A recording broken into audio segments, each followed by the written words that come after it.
cold here, expected to feel like -7 degrees Celsius in just a couple of hours' time. We're positioned in the lower bowl of the stadium, right in line with the end zone. Looking out to our right, on the left-hand side, we've got the 50-yard line. And just an important note ahead of tonight, we're in and amongst the fans. Yes, it is going to be loud. We've got fans surrounding us in green and red. If you do hear any profanities, I can only apologise. But look, this is what happens when you are in and amongst it. A pleasure to introduce our commentary team for you this afternoon. I mentioned it's cold. Well, thank goodness his suitcase arrived from Chicago this morning. Big coat, hand warmers, thermals. TalkSport's play-by-play mastermind, Mr. Will Gavin, is with us. And a fresh face to our coverage. Really pleasant to say. Making his TalkSport debut, it's the former 49ers offensive tackle, Alfredo Gutierrez. Alfredo, welcome to Philadelphia. Welcome to TalkSport. How are you, my man? Thank you. Really happy to be here and enjoying the crowd, enjoying being in the field. It's not the same being on the field or at the bleachers or at the press box. This feels totally different, and I'm really looking forward to this game. Look, you mentioned it there, not being out on the field. It's a shame. You'd want to be in an atmosphere like this, and that's what it is. This is playoff football. Just speaking to some of the fans before we came on air, this excitement and almost this feel that anything can happen tonight for both of these teams. It's not a foregone conclusion that Philadelphia will blow the San Francisco 49ers away, but I feel like there is some real energy in the stadium tonight, isn't there? Yeah, this is not a game, just a simple game. It's a playoff game, but actually it's a rivalry game of the 2020s. We beat them 2021, and then we came here next year in the NFC Championship, and they beat us. You know, the Brock Purdy got hurt, and then we beat them the next year here during the regular season. So this comes to a rivalry game, so it's going to be really awesome to watch how the 49ers, in this case, try to beat the Eagles. You mentioned this is a game that usually we've come to expect being the NFC Championship. 2 of the last 3 years, it's been these teams going toe-to-toe.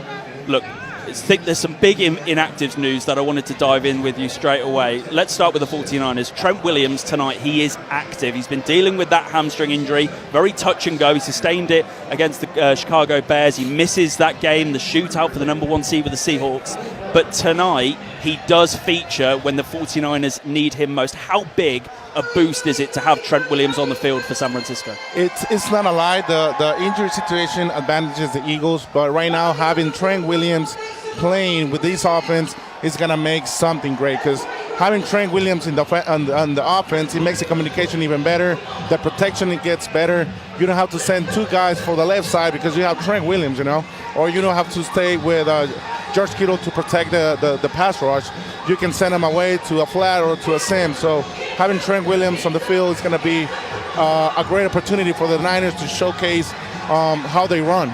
I mentioned Will Gavin is with us. He's got his suitcase. He's dressed up warm tonight. Gloves are coming on. Look, Will, I just touched on it with Alfredo there, the importance of Trent Williams coming back into the team for the 49ers tonight. But the loss and no Ricky Pearsall. How big is that in terms of this offense right now, not having him out on the field and what they can do tonight? Yeah, look, from the perspective of what this Eagles defense are so good at, is there are certain things that let's start with the things they're not good at, which are things that the 49ers can exploit. They are the 24th team in the NFL against outside zone runs, so the 49ers can exploit that, particularly with Trent Williams. You're going to see a lot of Christian McCaffrey, I expect, tonight. They're also 31st in EPA against quarterback scrambles, and we know Brock Purdy is excellent with his legs when he's forced outside the pocket. So I think they're going to have to run the ball well. The thing you lose with Ricky Pearsall is that perimeter threat, which when you've got Quinyon Mitchell on the other side, when you've got Cooper DeJean playing out of the slot but able to cover those wide positions as well, when you are such a multiple defense like they can be, there's this idea you can just attack Adoree Jackson and you'll be fine. I don't know who they attack him with. Like, I like Jawan Jennings, I love George Kittle. Like, they have good receiving options, but is it Kittle? Is that the answer? Is that how you make up for the fact that you've got no Ricky Pearsall tonight? I mean, Kittle is the answer. And let me tell you guys a quick fact. I was actually Brock Purdy's roommate back in when I was... we know. We were going to ask you about it. We know, don't worry. So he told me that George Kittle was his guy. He felt so comfortable throwing passes against him in a double coverage because he goes and catch it. He can throw a bad pass, but he goes and catch it, and then he gives you yards after catch. So I think George Kittle is his man. But I was telling Will Gavin that Jake Tonjes comes pretty well this season. and he's connecting also with Brock Purdy. It's slightly surprising. It doesn't feel like we've seen much of George Kittle and Jake Tonjes together on the field. It feels like one or the other. Alfredo, we touched on Trent Williams and the importance of him being in this offense. I was going to say, on that, I think expect a lot of 12, a lot of 22 tonight, lots of Carl Juszczyk. Expect Tonjes in that game. Expect Luke Farrell, who they really was their only big free agent off-season signing. 12 million through 2 years is not a huge amount, but for a blocking tight end, he can be huge for them tonight. Like, I think you will see those tight ends on the field, maybe even some 13. Yeah, I got to talk with Trent Williams before the game, and I asked him how does he feel. He says he feels great. He's ready to play this game, and I know he loves these teams. I know he loves playing in the playoff, the atmosphere. So I think we're gonna have a good game from Trent Williams and the entire offense of the 49ers. And just on the Philadelphia Eagles, look, coming into, we'll touch on much later on, I know that you and Will on commentary as well, talking about maybe this stale Philadelphia offense. There's a lot of criticism coming in for the scheme, for their offensive coordinator, Kevin Patullo, but tonight there was an expectation, a little bit more hope that Lane Johnson was going to be active tonight. He'd been training all week. Felt like that could be a real possibility, him coming back into that offensive line, but not to be. He's inactive tonight. How big a loss is that for Philadelphia in terms of, especially them trying to run the ball, especially with Saquon Barkley tonight? Yeah, the Eagles' offenses, especially the OC Kevin Patullo, operates in highly at the table offense, which is RPO efficiency and QB run integration. Not having Lane Johnson, it creates a problem because they sometimes pull the tackles. You'll see Jordan Mailata pulling later on the game, but not having Lane Johnson, it for sure affects the efficiency of the RPO. Look, a lot of talk about the Philadelphia Eagles resting their starters last week against the Washington Commanders. They played some of them who they wanted to get the records for, or to get over 1,000 yards like A.J. Brown and Devonta Smith, but ultimately they lose that game to the Commanders. It means they welcome the San Francisco 49ers today, whilst for the 49ers you have the case of, look, the 49ers played on Monday night against Indianapolis. They're then playing Sunday night football against the Bears. They're then welcoming the Seattle Seahawks on Saturday for the 1 seed. This is a team with really a lack of rest. Do you feel like that's starting to catch up on a really injury-beaten team? Yeah, it really hurt us, the 49ers, because when you rest your team, the Eagles come rested. They have the advantage that it's a healthy team and rested, but it can be a trouble too, or a problem for the team, because when you lose playing time, you lose that we know as a football conditioning or football movement, So when you don't play, it can sometimes make a problem. That's why last year, in the 2024 when we went to the Super Bowl, we rest the first week bye week, and sometimes those teams they rest too much, And we had the chance to beat the Packers. They were the first seed in 2021, 2022, and then the Green Bay almost beat us too when they came for at home to play us, So resting players, it might be helpful, it might be a problem. It's difficult, particularly for the 49ers perspective. The one player that they did rest last week, and as much as Lane Johnson as a road grading right tackle is going to be a big miss tonight, Saquon Barkley getting a week off. Over 400 touches last year. You've seen that effect it's had on his body. You've seen the effect it's had on his usage this year. He doesn't look as explosive in the open field. He's not necessarily going to hit those home runs.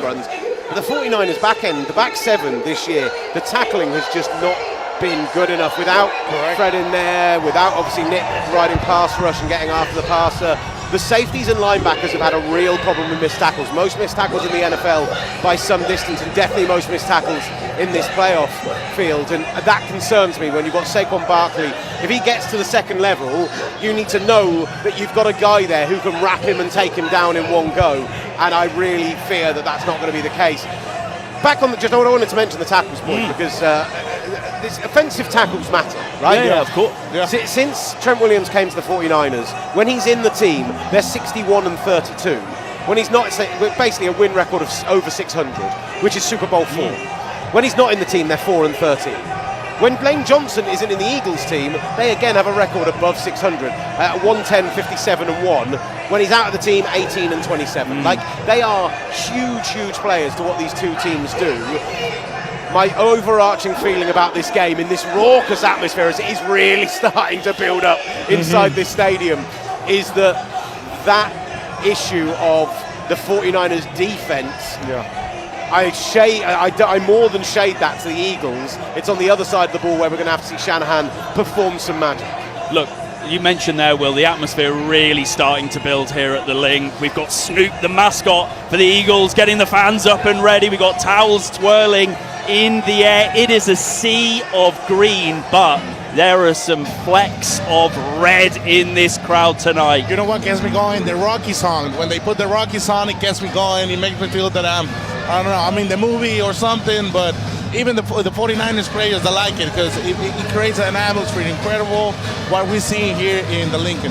Look, we're building up to kickoff. We're counting down to Super Bowl 60, live from Levi Stadium, just 4 weeks' time. TalkSport, we're going to be there on the ground, bringing you all of the pomp, prestige, drama from the game itself. This is the best time of the season as we bring you on a playoff journey with us. Don't forget, a big night of playoff action tonight. We still have 3 games of Wildcard weekend to go. The Eagles face the 49ers. Following us, straight after we're done, the fun continues. Sunday night football. And could we see a potential upset? The LA Chargers visiting the New England Patriots from 1 a.m. Potential upset maybe. And then Monday night football, early hours of Tuesday morning. We're rounding off all in style. The Pittsburgh Steelers hosting the Houston Texans. We are your home of the NFL on UK radio. The playoffs only just getting started. TalkSport 2 is the place to be. The Philly cheerleaders out on the field. Kickoff coming next right here on your home of the NFL, TalkSport 2. Woohoo! Let's go.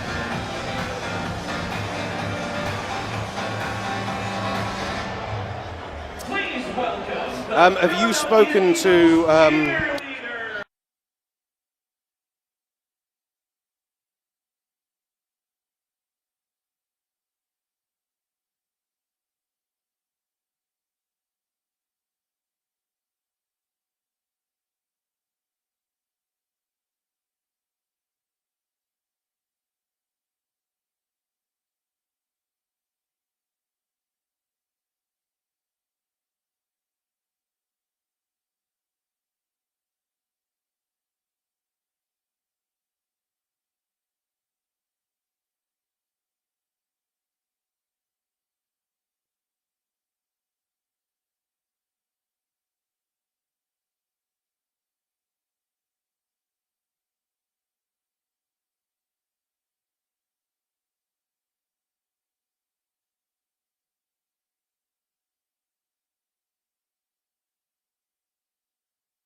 Live playoff action from the Link is on the way. The reigning Super Bowl champions, the Philadelphia Eagles, take on the San Francisco 49ers. Win and your Super Bowl 60 dreams live on. Lose, your season comes to an end. It's been a busy day of live sport across the TalkSport network today. A frenzy of FA Cup third round fixtures, 4 live commentaries. A reminder, we round it all off, that third round action tomorrow from Anfield as Liverpool welcome Barnsley. Remember, you can just swipe between us, TalkSport 2 and TalkSport. Live football tomorrow over on TalkSport. Live football tonight on TalkSport 2 as we are live at Lincoln Financial Field. You might be hearing some boos coming into the stadium right now, and that's because the San Francisco 49ers are heading out onto the field. The lights have been dipped around this stadium. We're starting to get some of the promos on the screens as well, and this is starting to feel like playoff football. The Eagles, like I mentioned, 11 wins on this season as the fireworks go off around the Link, awaiting the entrance of the Eagles. We've had Fly Eagles Fly. This is why we love football. So it's worth mentioning, and obviously we're out here with the 49ers. We're calling today's game neutral, but the 49ers have brought us out here, and we got the team bus to the stadium today. Sat next to Brian Robinson Jr., Mac Jones and Robert Saleh were just in the row behind us.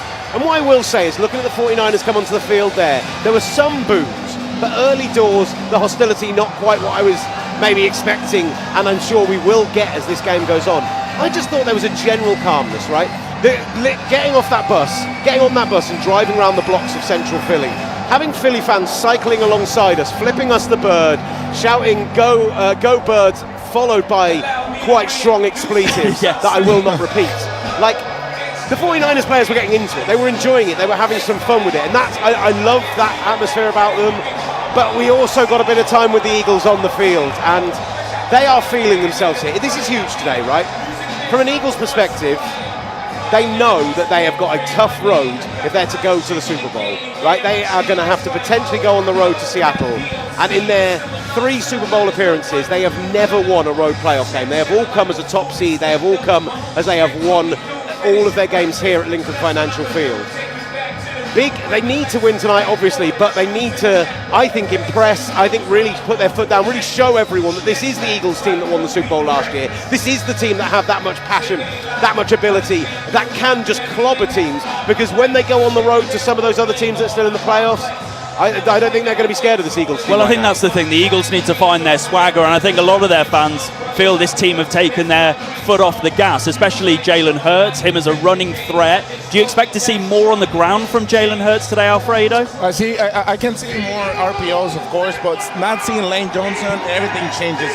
I think we're expecting more quick game, like short passes, getting the defense disrupted, because Robert Saleh's defense plays really aggressive, really fast. So what you want is you don't want to keep the ball for too much.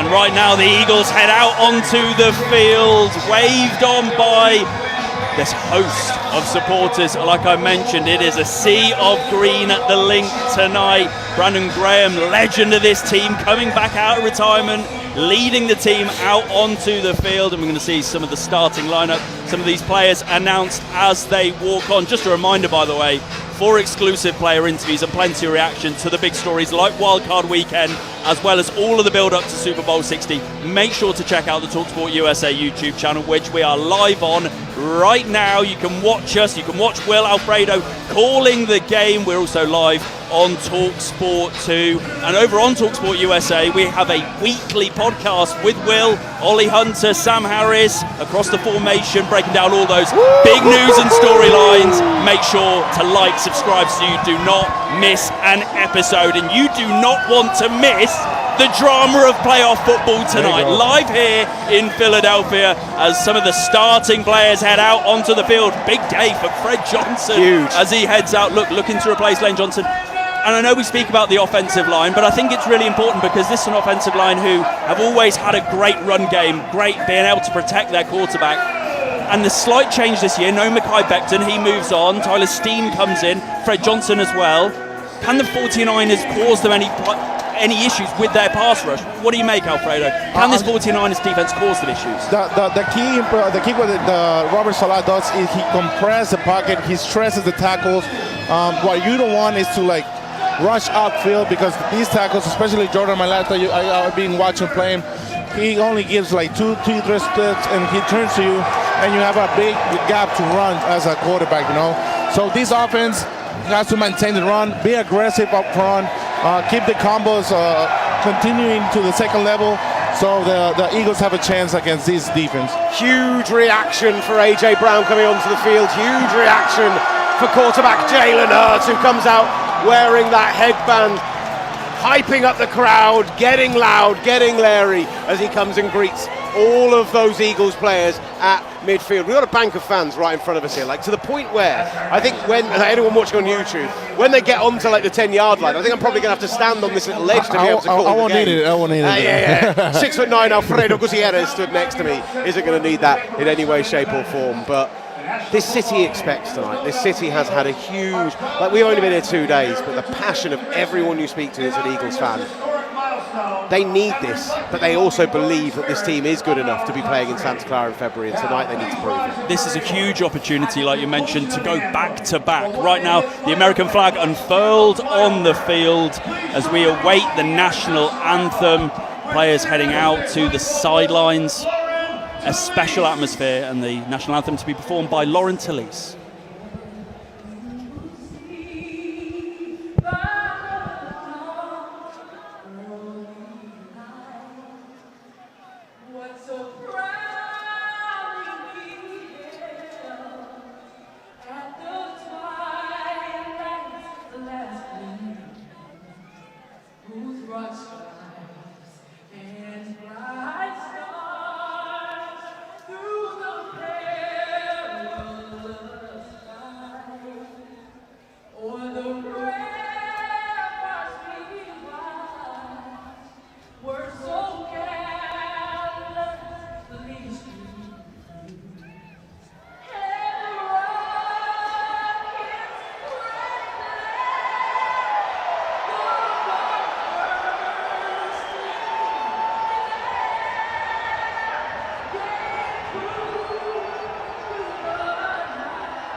Well, a phenomenal rendition there from Lauren Talese out on the field. A full flag covering the whole field, the American flag. And right now we prepare for kickoff. Lincoln the Eagle performing the usual pre-game ritual as he sweeps around this stadium. And I have to say, there's an energy in the air tonight, and it's similar to a heavyweight boxing bout in a city that cherishes the fictional story of Rocky Balboa. The Eagles know a thing or two about being an underdog, but not anymore. They are the reigning, defending champions of the world, and tonight they step into the link and square off against a contender that cannot be taken lightly. San Francisco, well, they may have been beaten up, they may be bruised, they may be underestimated, but they will continue to throw punches even if they are up against the ropes. It's time for one of the Eagles or the 49ers to land a knockout post-season blow. The action just moments away from getting underway. We'll bring you the coin toss. Your commentary team this evening, alongside the former San Francisco offensive tackle Alfredo Gutierrez, is your match commentator. And look, it's already very noisy tonight. Prepare for it to get a whole lot louder. So I hand you over to TalkSport's very own Will Gavin. Oh, are we ready for some playoff football, boys? This is going to be sensational as we see the Eagles captains lined up on the far sideline. Zach Bourne is over there. Jordan Mailata, of course, a fellow IPP favourite, alongside the man alongside me, Alfredo Gutierrez, and also Reed Blankenship, the safety, one of the two exciting Mike podcast hosts, alongside Cooper DeJean, who could be so huge tonight. On this near sideline, Demo Lenore, George Kittle, Kyle Juszczyk prepared to head out to the field, with Trent Williams leading the line. He's going to be so keen for this 49ers team tonight. The sun is setting beautifully on the far side from us, under the flight deck. This stadium, this horseshoe style, designed to look like the wings of an eagle, looks resplendent in, I've got to say, majority green and white. The 49ers normally represent well on the road, but it is just small pockets of red tonight. Not a lot of Philly natives willing to give up their season tickets for a game like this. Let's head in and get the coin toss just momentarily as their handshakes are happening at midfield. The final of the niceties. We know this is a game that can get incredibly chippy. Alan Eck is tonight's referee. A lot of conversation about him this week, as he is a Pennsylvania native, and well, home teams and the Eagles both have excellent records when he is running these games, and the 49ers call the toss, the Eagles win, and the Eagles choose to defer by the looks of it. So it'll be the Eagles defense and the 49ers offense on to the field first. Now this game tonight isn't the shortest of odds of the whole week. It's not the tightest game, it's not a gimme. Most people expect the 49ers, with their injuries, to come here on the road in this hostile atmosphere and struggle. But you have to remember that these are the last 3 representatives for the NFC in the Super Bowl. While the Chiefs have been on that famous run trying to win 3 in a row, they faced the Eagles, the 49ers, and then lost to the Eagles this past year. These are teams with a huge amount of pedigree. Since 2011, only 2 teams in the NFC have 10 plus playoff wins, and they're both going to be on this resplendent Lincoln Financial Field in front of us this evening, as Rocky appears on the main screen, every era of it, alongside highlights of Devontae Smith, highlights of this brilliant defense picking the ball off, going up against the 49ers in some famous games recently. The 2002 NFC Championship game, where Brock Purdy was injured early doors and the Eagles end up running huge 31-7 winners. The Week 17 game here 2 years ago, where the 49ers got their revenge in massive fashion, absolutely cakewalking the Eagles. I don't think it's going to be either of those tonight. I think we expect a tight, exciting contest as we see back to receive for the 49ers. Sky Moore, who they brought in from the Eagles. Brian Robinson Jr. awaiting the kickoff. Fireworks going off in the stadium. The free towels that they've handed out here, more famous with the team up the road here in Pennsylvania. And there you hear the Rocky theme ringing out loud, the towels being waved. They get ready to kick the ball off, and Jake Elliott gets it right to around the 5. Brian Robinson is going to come from that side. He's got some space down to the left. He's hit right around the 25-yard line, goes down there, and that's where the 49ers offense will start this first drive. Alfredo, how do you need to start this game? How do you need to take control? You need to control the first early downs. You have to stop the 49ers. Don't let them have the third and short, because they complete pretty well. So if you stop the 49ers in the first downs, you're going to have control of the tempo and control of the game. The 49ers have the lowest rate of 3 and outs in the NFL of any team in the playoffs this year. The Eagles have the highest. Brock Purdy will start under centre. George Kittle goes in motion from left to right to the other side of the line. They are showing blitz from the right-hand side, the Eagles right now. Juszczyk also goes in motion. It's pitched to McCaffrey, who looks to the outside, and he is swarmed right around the line of scrimmage, taken down for no gain, and that will be 2nd and 10, and doing exactly what Alfredo said they needed to do, and winning those early downs. Yeah, and they need to complete those off tackles. This is called a Zorro, which you send the fullback against the outside linebacker. They didn't complete it, they didn't block it well, and there you have it. Nolan Smith in the tackle, this time Purdy out in the gun. Christian McCaffrey alongside him. It's going to be a straight drop back, looking to the left-hand side. He's got a man over the middle. That man is DeMarcus Robinson. Makes the man miss. Gets past the midfield. 40, 35, and he cuts back to the left. Back inside to the right. He's made about 4 different players miss and got all the way to the 15-yard line. A huge gain for the 49ers. Early doors here, going 70 yards on the play, and they're into the Eagles' red zone at the 16, Alfredo. Pretty good pass protection right there for the offensive lineman. You have the spot. You find the player in the right spot in the middle, and you have a big gain right there. That's what you want. Unbelievable blocking downfield as Purdy goes under centre, hands it to McCaffrey, who loses a yard on the play. In on the tackle for the Eagles was Jordan Davis, who we spoke to pre-season, lost weight this year, and undoubtedly has had his best season since coming into the league. At a key moment, they call it no gain, 2nd and 10 from the 16. It looks like the defense comes to stop the run, but they didn't expect the pass so early. So we'll look right now. Hope they keep running efficiency, the 49ers. Purdy in the gun, 1 back alongside him, 2 receivers right, 1 to the left, takes a straight drop back. Purdy looking over the middle, throws over the middle, finds his man right around the 5-yard line. Christian McCaffrey coming down with the ball for the first down at the 5, 1st and goal Niners. Again, we have a pretty good protection right there. The offense is doing an incredible job protecting the up front guys. The defense is not rushing, they're not blitzing, so you have pretty good timing right there, and hope we can skip it moving the ball like this. Christian McCaffrey, the only running back in NFL history with 3 seasons of 100-plus catches as his first playoff catch of the season. Juszczyk lined up on the right. Left-hand side is Jawan Jennings. He moves tight to the formation. One back is McCaffrey alongside Purdy, and it goes to McCaffrey, pushes the pile forward, gets maybe 2 on the play. The far side touch judge will mark that down at the 2-yard line. 2nd and goal from the 2. This is a new play of the Niners that I'd seen it before, but not this season. Send out like a trap for bring the tight end, bring the fullback right to the middle. I think it's a really great play from Kyle Shanahan.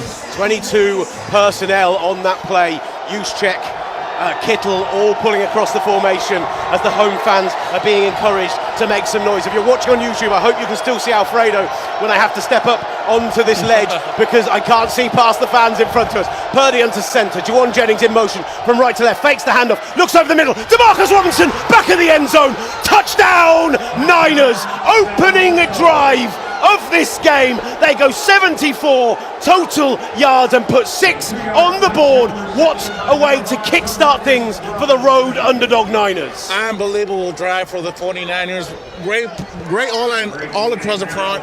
But what it is it's a play by design. Kyle Shanahan sends 2 fake passes and sends them right to the middle. There's another play that we can see later on that Kittle's is not Kittle's play, but they changed it to DeMarcus Robinson. So they have a lot of changes in the offense. Eddie Pinheiro, Eddie De Niro, Money Eddie puts the ball straight through the uprights for the extra point. 7 points to the 49ers. There was a lot of conversation going into this game. There's 11:51 left on the clock. They've done that in 3 minutes and 9 seconds. That actually they needed to hold on to the ball a bit longer. That they needed to extend those drives. Exactly what they didn't do against Seattle. And instead, second play of the game, 70 yards to DeMarcus Robinson with a huge amount of yards after catch. And well, I didn't expect a big explosive play on this Eagles defense so early. Yeah, me neither. I thought that like the Eagles are gonna respond pretty well. Well, they did respond pretty well on the running, but on the pass, I think they're gonna have a big trouble stopping the pass the whole game. You heard a fan getting involved in our broadcast very briefly, coming in and asking what we're doing. I think they're a little intrigued. Behind us is on the big screen. We're seeing the eagle flying around the stadium. The fans here a little quietened down of the way that run went, but we see on the far side Jalen Hurts, first time out onto the field. He is throwing the ball around with Devontae Smith on that far side. These are the 2 lowest drafted quarterbacks in this playoff field. 14 teams, 12 of them have a first round quarterback under center. Jalen Hurts picked 53, Brock Purdy 262. I know. They are 2 guys who have been maligned despite the fact that Jalen Hurts is a guy who has 5 playoff appearances, 2 NFC Championship games to his name, a Super Bowl victory, a Super Bowl MVP, and yet people question if it's not perfect around him, can he make the plays to make something happen? What have you seen from Jalen Hurts, and what can we expect from this offense tonight? I can tell Jalen Hurts is an incredible player. He's really like a stud. He practiced the way he plays. Oh my God, man! I can tell you so much about Jalen Hurts. He even put the team on his back when he needed. He maintains quiet. He doesn't feel comfortable unless, put like 50 points up front. When we played them, they were beat us in the NFC Championship, and even he wasn't smile, not even a single bit through the whole game until the clock was finished. So you can tell that he's a guy that he puts every detail on during these games. I know he's gonna read the heck of this defense. He's gonna read the pre-safeties. He's gonna give us a ton of reads, a ton of motions, because that's what this offense does, right? He does a lot of motions to see what this defense are playing, cover 1, cover 2. So we expect a lot of that. First year for offensive coordinator who, admittedly, in Kevin Patullo, spent a huge amount of time studying under Nick Sirianni. Was with him with the Colts when he was quarterback coach. Was with him when he came here as head coach, has worked his way as quarterback coach, as an offensive assistant, as pass game coordinator. There are a lot of questions over what this offense has achieved this year and where they stand in the offensive rankings, because considering all the talent, they're only 23rd in pass yards per game, 13th in yards per pass, 24th in total yardage. Like, that's not what we expect from this team by any stretch of the imagination.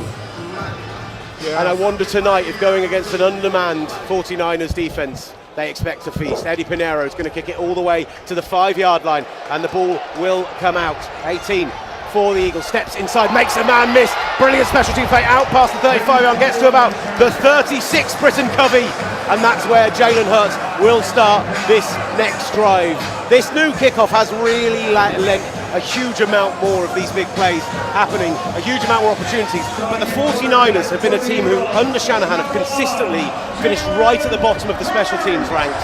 This year, second best DVOA special teams in the NFL. But the Eagles get a big play there. Right, Jalen Hurts comes out under centre. Saquon Barkley, the single back in behind him. Devonta Smith split out wide right. AJ Brown close to the formation on the left. 12 personnel with 2 tight ends lined up each side of the offensive line. Hurts under centre. He'll hand the ball off to Barkley up the middle. Makes the first man miss, but then gets tackled for about 2-yard gain. Gets to about the 39-yard line, so they call it 3. 2nd and 8 from there.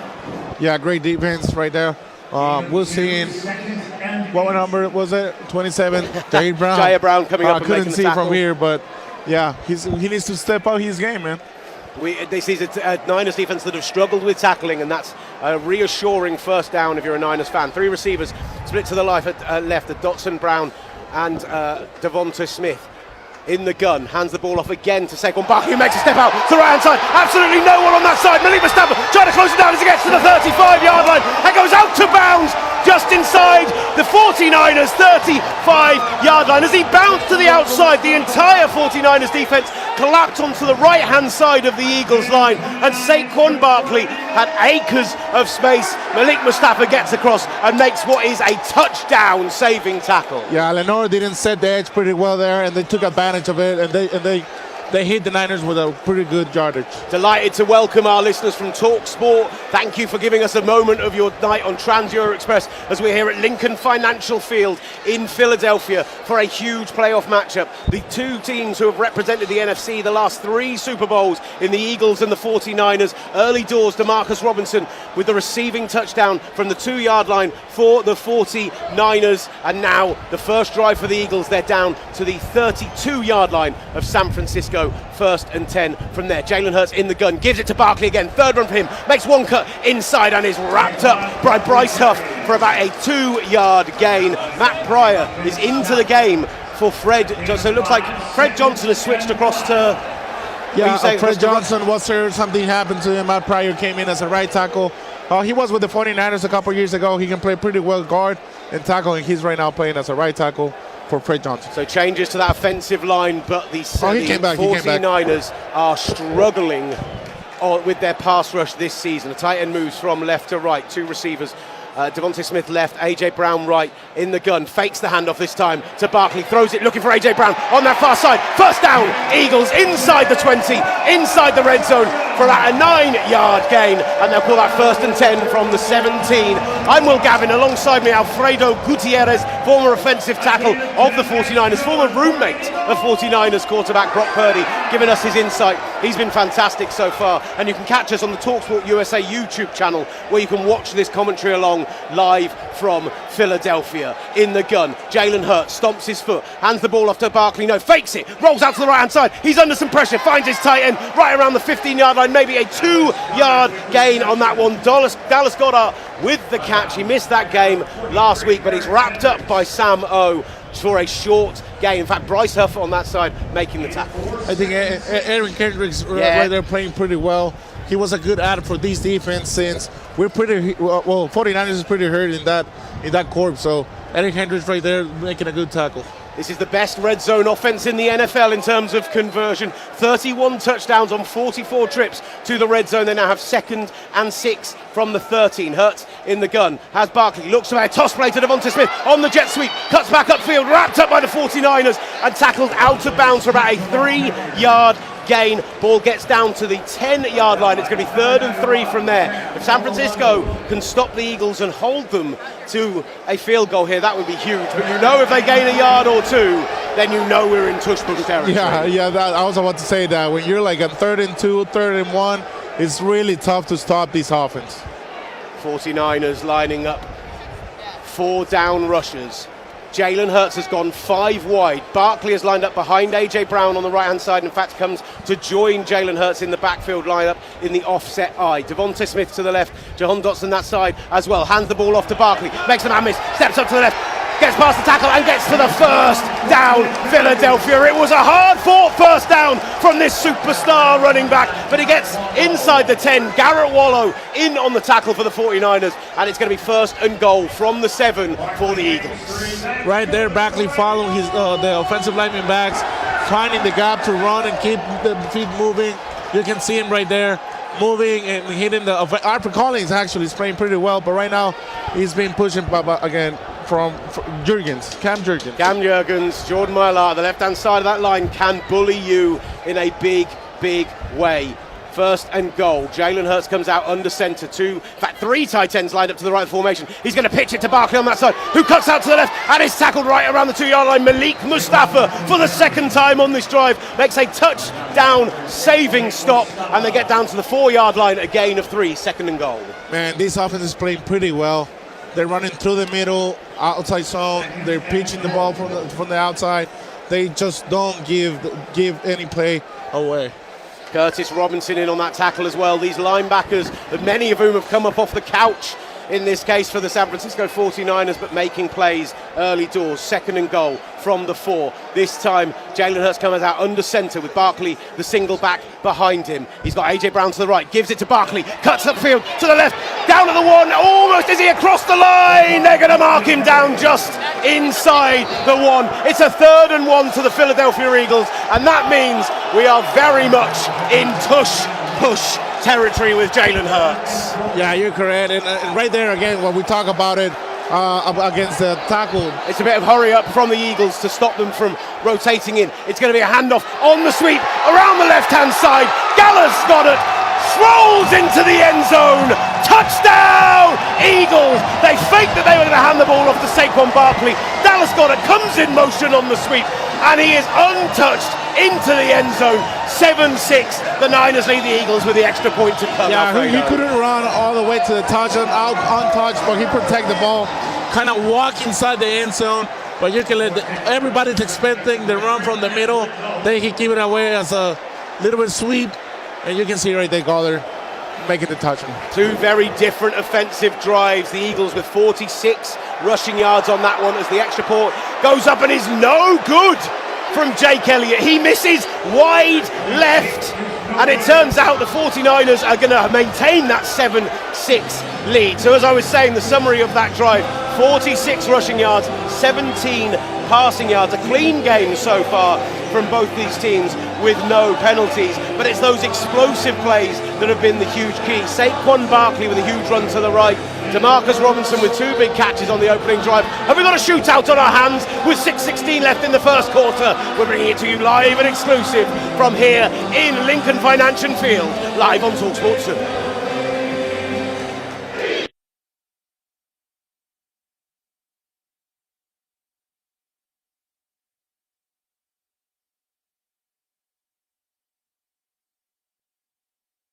The people on the live stream can hear my voice more, that's fine. Our angle here is not great, mate, so I'm trying to watch it on the screen as much as possible. I don't know if you're watching the live stream. I'm trying to, when the ball's down at this end zone, we've got fans right in front of us, so I'm having to kind of get up on this little step and stand up, and so, yeah, it's amazing. The atmosphere is absolutely incredible, but it's an interesting commentary position, that's for sure.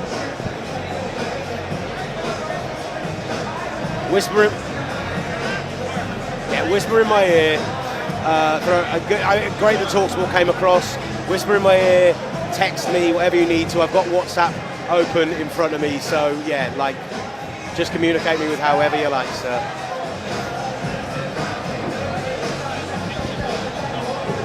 Yeah. You know what, Will? Every single mistake counts. Yeah, hold on. Turn us off.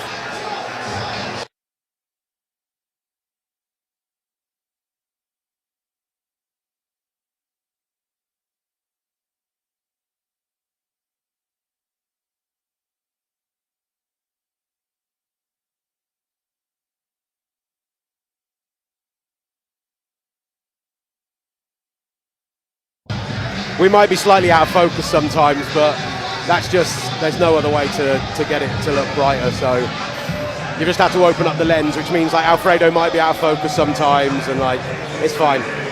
Is it looking all right when I step up on here? I can't really tell. Like, yeah, that's fine. Okay, because yeah, I can't see a thing on this side. Lovely, lovely, lovely. What are you looking for, buddy? A power supply. It's all the way down here. We'll get it sorted out on the next.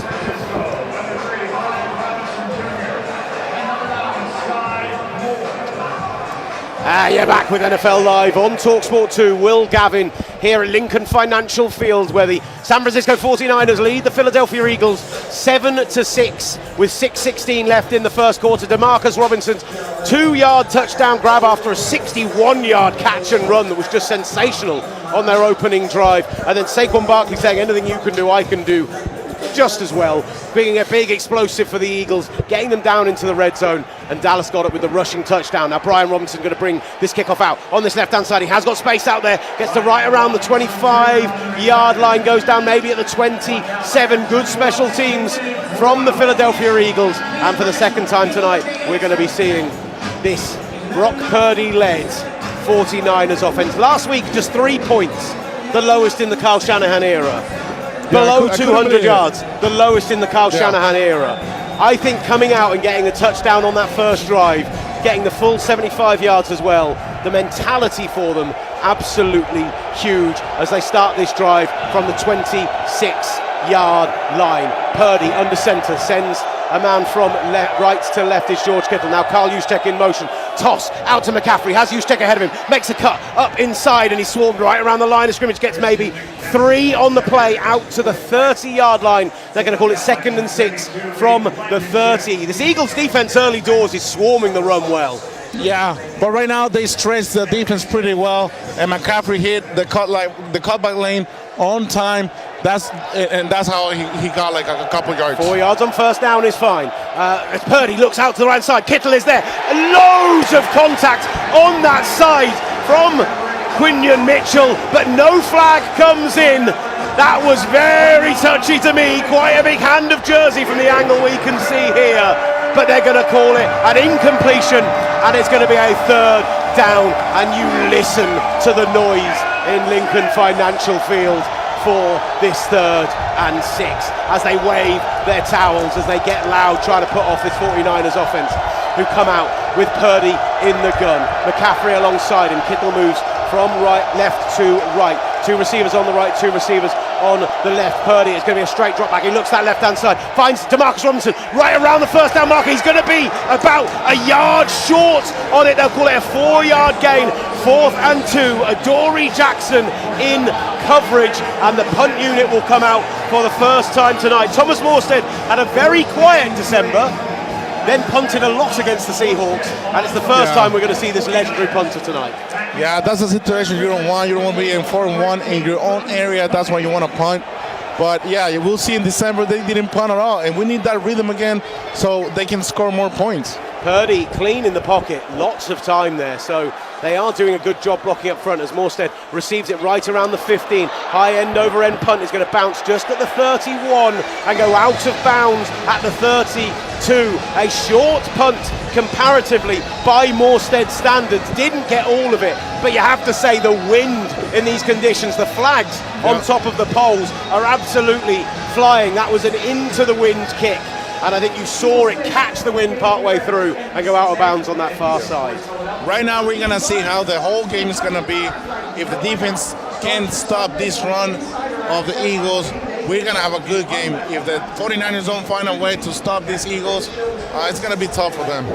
So right at the 32-yard line, the feeling was there aren't going to be a lot of stops in this 49ers defense tonight. That has been the feeling all week long, and so you almost need to score, if not on every drive, certainly as many of them as possible. But what's interesting is the Eagles they have the best red zone percentage in the NFL. They've got one of the best explosive play percentages in the NFL, but they've also got by far the worst rate of 3 and outs of any offense left in the playoffs.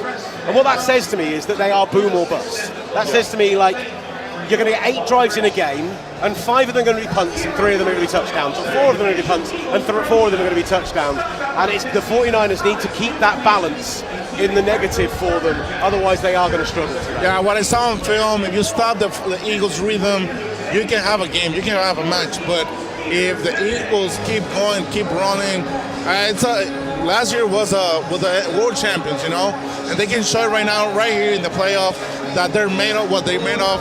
But this defense, they need to stop him right now, so they need to have a chance to first have the game. Looking at the offensive line, as you mentioned, we did see that backup right tackle Fred Johnson was hurt on that opening drive. They did make a replacement and bring in the right guard Matt Pryor, but it looks like he is out on the field for this drive. They ran off that right hand side very successfully with Saquon Barkley early doors in this game, and well, you look back at that first drive, 45 yards on 6 carries for Saquon, considering a number of those carries came in the red zone in short yardage situations. He had the 29-yarder, which really got the drive going. Man, you can tell him. I'd give him the ball 30 plus times tonight if I'm the Eagles. If I'm Nick Sirianni, if I'm that offensive, keep running, right? Keep running the ball. Yeah, Saquon Barkley, absolutely. Keep that 49ers defense on the field. Keep Saquon Barkley turning. That's the thing of having a big and heavy offensive lineman. If you run the whole game, at the end of the day, fourth quarter, they might get tired, and that's how the defense might take advantage of it. That's why right now they need to keep running, maybe the quick passes, and keep scoring. In this lower bowl, every single member of the Philadelphia Eagles crowd is on their feet as they quieten down for the offense. 12 personnel, 2 tight ends either side of the line. Saquon Barkley behind Jalen Hurts, who comes out in the gun. Devonta Smith goes in motion and lines up as an extra blocker. It goes to Barkley. A stutter step right around the 33-yard line, and he's wrapped up, gang tackled by 4 49ers. Eric Kendricks leading that charge, and they're going to call it a 1-yard gain, 2nd and 9 at the 33. Kendricks again showing what he's made of, getting this tackle for loss. I think he's good at position from the 49ers, don't you think? Yeah, I mean, he's come off the sofa this year. Garrett Wallow has come off IR in Tennessee and ended up being picked up by the 49ers. They have got all of these rotational linebackers who are having to do a job, and it's important that they do continue that tackle rate tonight as Hurts comes out in the gun. 3 receivers to the right, 1 tight end on the left. Saquon Barkley alongside him in the offset eye. It goes to Barkley. 1 cut upfield, makes a man miss, and then runs right into Eric Kendricks. Hit that circle button, went for the spin move, but only gets out past the 35, and it's going to be 3rd and 7. And we talked about those Eagles 3 and out. This will be huge for the 49ers if they can get stopped. Really elusive players. You see Jordan Elliott destroying there the guard. That's what makes trying to shaky Barkley, and then makes opportunity for the linebackers to make the tackle. Jordan Elliott being healthy is huge for the 49ers. Their run game defense is so much better with him in the lineup as they show Bryce Huff in a wide 9 formation. They are showing blitz but may well drop out Kendricks in this situation. Hurts is in the gun. Barkley on side. It's going to be a straight drop back. Looking to the right hand side. Good coverage downfield. Goes over the middle. Finds his man right around the 45-yard line. And that's going to be a 1st down. Demo Lenore in on the tackle. Darius Cooper, the rookie, with the catch. Lenore right there is going to have a good day. You can tell him. He's been having a trouble. He's not playing very well how we expect him to play. Right. We've got Jalen Hurts in the gun, Saquon Barkley alongside him, A.J. Brown split out to the left. It's a fake. He's going to look to A.J. Brown on that side, comes back to the ball, makes the catch right around the 50. They are going to call it a catch as he falls down on it, picks up maybe 5 on the play, and it's going to be 2nd and 5 right around the 49-yard line. And they're calling it 2nd and 2 past the 49-yard line.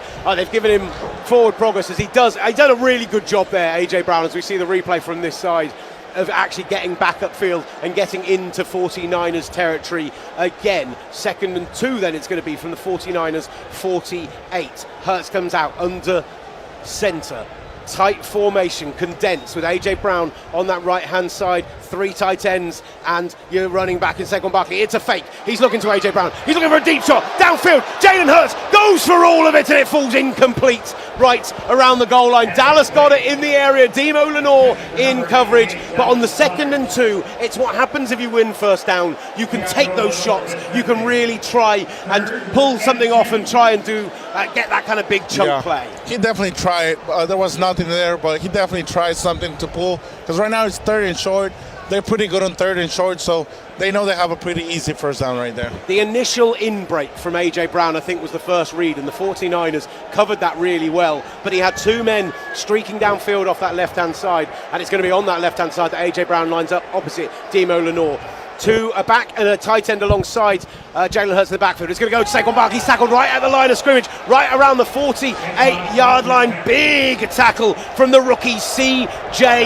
West, and it's going to be 4th and 2 from the 48-yard line. And I've been joking about it so far, but they are going to keep the offense out on the field, and they know that they have the deadliest 4th and short play in the whole of the NFL. Will it survive past this season? We have no idea. And they're not going to go for the tush push. Jalen Hurts is coming out in the gun. He's gone 5 wide. Are they just trying to get them to jump off sides here, or will they run a play? Hurts comes up to the line of scrimmage, calls out the protections to Jurgens. 2 receivers to the left are Smith and Brown. 2 receivers, 3 receivers to the right. They are going to run a play. It's going to be a quick pass. Looking for Devonta Smith. Stopped by Upton Stout. Down to the ground. Pass broken up. Turnover on downs and silence in the lower bowl of Lincoln Financial Field as this much maligned 49ers defense stops the Eagles in their tracks. Man, we're talking about this before the game. You need to score in these defense. They're pretty hurt, but right now stopping this Eagles offense, it means the 49ers have a chance to compete this game. I honestly kind of mind blown about the situation. As we see on the replay, that was a great coverage, man. Great coverage downfield and a brilliant job from Upton Stout, the rookie who he's one of those players. I think he's been amazing, man. He's so fierce. He's so tough tackling. He flies around like an absolute missile. But there is no doubt that when you come out at just 5'9" and you're going up against guys like A.J. Brown and Dallas Goedert, who are man monsters of human beings, like, you can see why sometimes he gets picked on. And in that situation, he jumps the route, gets the stop, and I think he's annoyed he didn't get an interception, to be honest. Yes, the Stout is playing incredible. I think the front office is making a good due diligence, making a good draft pick this year and last year. We can tell about Alfred Collins is playing pretty well, Stout is playing pretty well, Jordan Watkins also. So we have plenty good players from this year playing pretty well. While we're in this TV timeout, let's bring in Will Varney. Will, your thoughts on what we've seen in this first quarter with 1:29 remaining? Yeah, it's been a fast start, hasn't it? It's, really, Robinson going in for that early touchdown, 49ers with big confidence, silencing this crowd. All of a sudden you have a really nice design play, Dallas Goedert levelling up, the missed extra point, how crucial could that be? We always talk about fine margins, don't we, at plays like this, especially in the playoffs. That could be crucial, and right now, a just monster stop there. Great coverage like Alfredo mentioned. And look, we're seeing a lot of physicality from the corners, whether it's on the 49ers side, whether it's Quinyon Mitchell, whether it is those man corners like Adoree Jackson as well. They're going to get physical, and I think you have to with these receivers. But could this be the Demarcus Robinson breakout game? We spoke about Ricky Pearsall not featuring and how really that could really curtail this offense and its explosiveness, but he had a phenomenal first offensive drive, and now the 49ers taking over at great field position with 1:29 left in the first quarter. Yeah, 7-6, the San Francisco 49ers lead. They're going to take over at their own 48-yard line. They're right on the crest of the back of the neck of the Eagle at midfield, facing to the far side from us. On the field for the Eagles, they are going in, and they've been doing this a lot so far. Marcus Epps coming in as the additional safety. Cooper DeJean coming in as the slot in that dime personnel. And Purdy comes out in the gun. McCaffrey alongside him goes in motion from left to right. One receiver to the right, 3 receivers in a bunch formation to the left. They hand it off to McCaffrey, fake the throw. McCaffrey making a step to the outside and is wrapped up and brought down quickly by Walter Nolan for very minimal gain, maybe a yard on the play, and they'll call it 2nd and 9 at the 49. Yeah, right there, Colton McKivitz giving up the tackle, not blocking pretty well the defensive end, and right there you can see that they take McCaffrey on the ground. Jalen Carter did a sensational job up against Jake Brendel to break up the play on that right-hand side as Purdy comes out in the gun. McCaffrey alongside him. It's going to be a straight drop back for Purdy, looking to his left-hand side, finds Jawan Jennings right around the 52, and Jennings is broken up by Cooper DeJean. the brilliant second-year corner, who we saw have that sensational pick six in the Super Bowl last year, and you heard the cries of "Coo" from the fans here in Lincoln Financial Field. I want to tell you something. I saw your video on YouTube. That was a hype. I saw it yesterday, and I got really hyped. Now you get to see it live, buddy. Now you get to see it live. I like to shout, and I like to get loud. 3rd and 9 at the 49. This crowd is getting loud here in Lincoln Financial Field. Purdy stomps his foot, 2 receivers to the right, 1 receiver isolated to the left. Purdy with a straight drop back, pressure off the right hand side. He's going to have to roll out, he's going to have to scramble. He's got options on that side. He gets up to the 50, goes out about the 50 at the 48-yard line of the Philadelphia Eagles, maybe 4 yards on the play. Is there, you're waving as if there's some kind of flag on the field, but I'm not seeing any laundry, and he was just unable to pick up that rush with his legs. They're going to be forced to punt. Yeah, I thought it was a flag because I thought he hit Purdy outside the field, but no, it was just he fell on his knees, and we all thought it was a flag, but it wasn't. They call it only a 3-yard gain out to the 49-yard line, and Morstead will be back to punt. It'll have to be a short one, high, spinning, inside the 10, at the 5, and it takes a brilliant 49ers bounce back out to the 5. They fall on it at the 6. Marcus Siegley in on the coverage, and if they're going to score on this drive, the Eagles will need to go 94 yards for a touchdown drive. Sensational first quarter here in Lincoln Financial Field, where the San Francisco 49ers lead 7-6, just 8 seconds remaining. So I suspect we won't have a timeout here. I suspect we'll take a quick single offensive snap, although none of the Eagles' offense are on the field right now. You've got 3 offensive linemen. Jalen Hurts kind of slowly strolling out. I think they're expecting there to be a break here, despite the fact that we are coming up to the end of the quarter. When you're pinned back in this situation, Alfredo, obvious to just run the ball with Saquon Barkley. Do you see them trying something? Maybe a little play action, maybe trying to fool the 49ers defense and try and get a chunk play? Yeah, maybe they're trying something new, but you need to use Saquon Barkley. He's one of the best, MVP last year. I don't know. I think you need to use him right now more, but they're backed up. You need to protect the ball right now.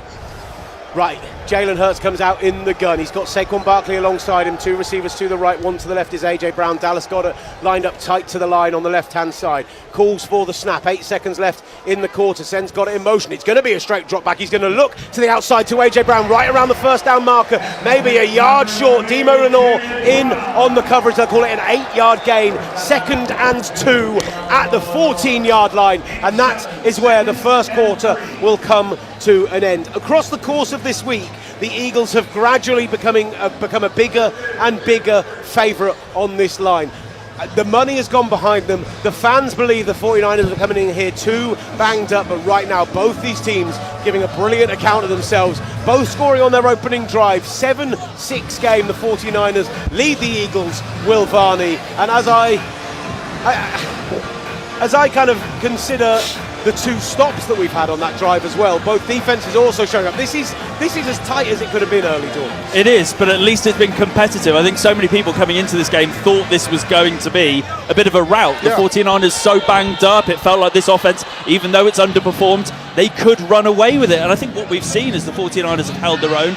Obviously, this is a team that only put 3 points up on the board last week. They will come into this with a bit of a point to prove, but I feel like we've seen what the 49ers could do on that very first offensive drive. Now, it's all about can the defense make the crucial stops. They made one on 4th and 2. That's going to really invigorate this group. Robert Saleh's going to be really feeling himself on that sideline, but this defense, with how banged up it is, and I think we didn't really speak about it pre-game, Alfredo, but the linebacker call and everything to do with these linebackers, it feels like that's the real fear in this defense. But there's a lot of pressure on Eric Kendricks, there's a lot of pressure on Wallow, these guys having to step up in a big moment, and I feel like after a quarter of football they've held their own, they've done their job. They have the job. Right now the game difference is whoever makes the less mistakes is going to win. Right now the Eagles have a mistake, which is the field goal, and they missed it, So the extra point, so right now everything counts.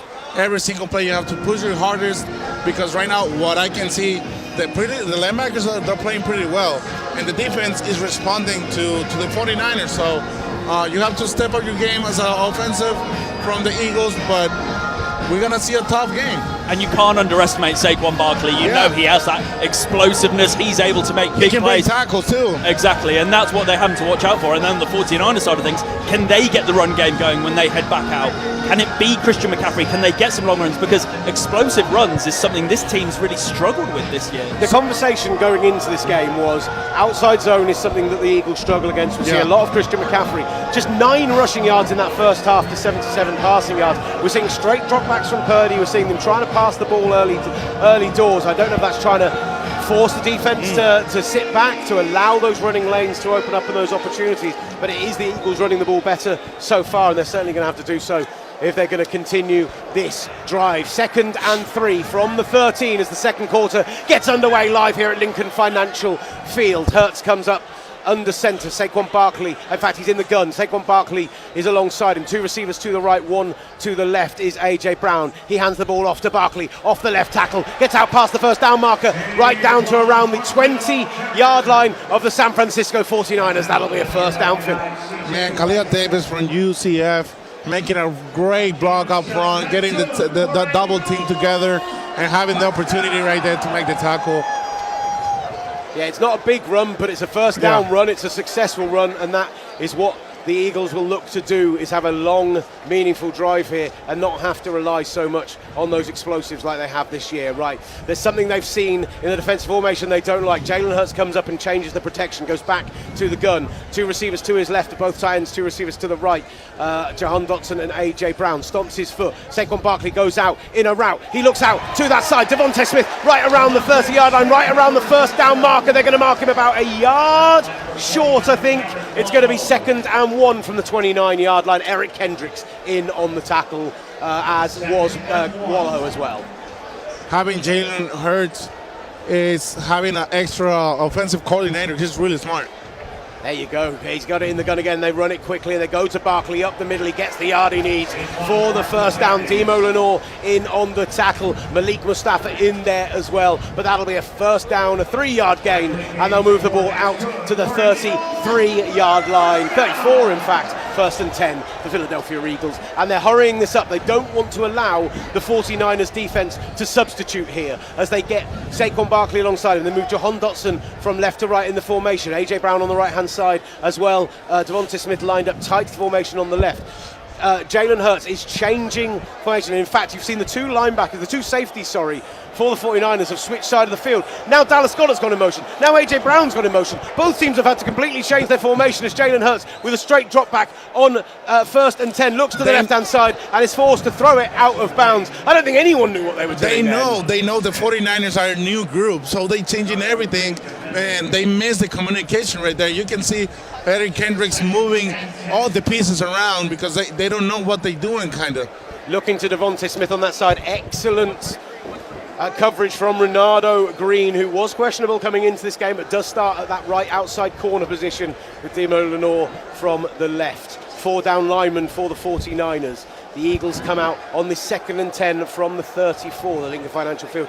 Quiet for their offense as Saquon Barkley is alongside Jalen Hurts in the backfield. Long arcing run from right to left, and they go to the left-hand side to Devontae Smith, makes the catch right around the 34-yard line, taken down on that far side by Jair Brown, and it's going to be 3rd and 10 at the 34. So many missed tackles for this 49ers defense in recent weeks. Today they have been textbook so far. Yeah, they started missing tackles, but right now they're making the open field tackles, which are the hardest one.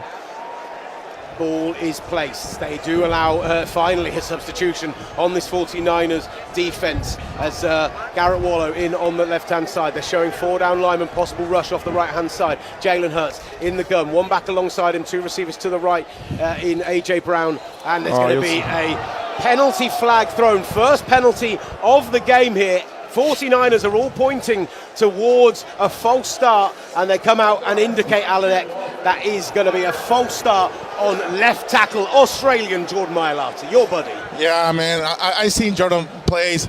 He was a receiver. I think it was Smith, but still, Jordan Mailata plays really well. He is really smooth on that. He kind of moves before the snap counts.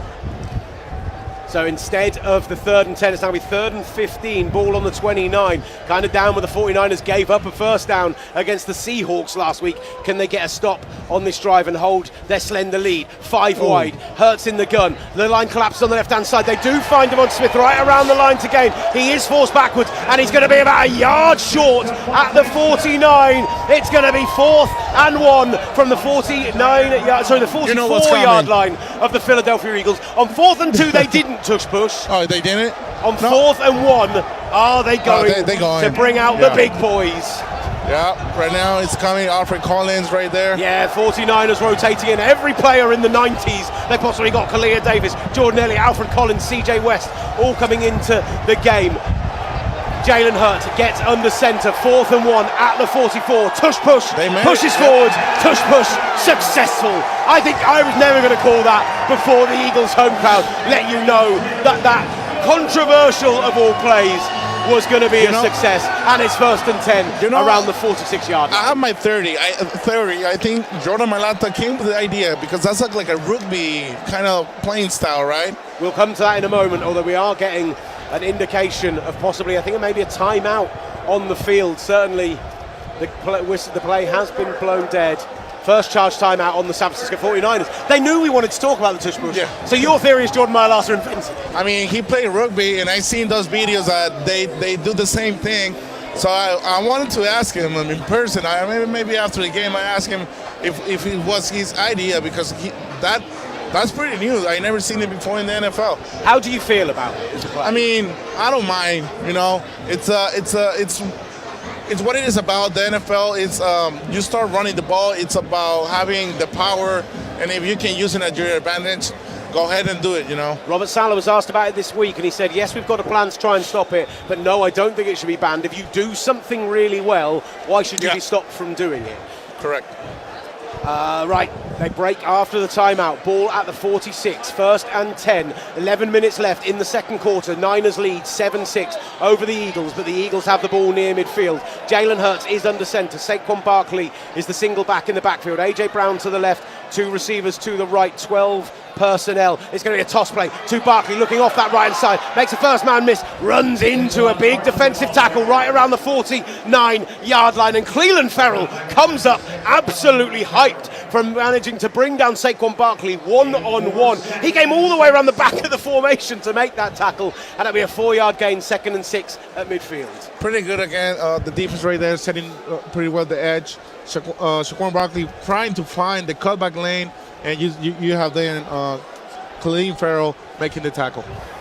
Barkley offset eye alongside Jalen Hurts in the backfield. 2 receivers to the left in a bunch, in a stack, is Devonta Smith and A.J. Brown, but Smith goes all the way from right to left. They look for the quick pass that side, and then it's a fake and a little screen to Saquon Barkley. He's into the open field, gets out, pass the 45, down to the 31-yard line of the San Francisco 49ers. Eric Kendricks eventually making the tackle, but a little razzle-dazzle from the Eagles offense, and it's 1st and 10 at the 31.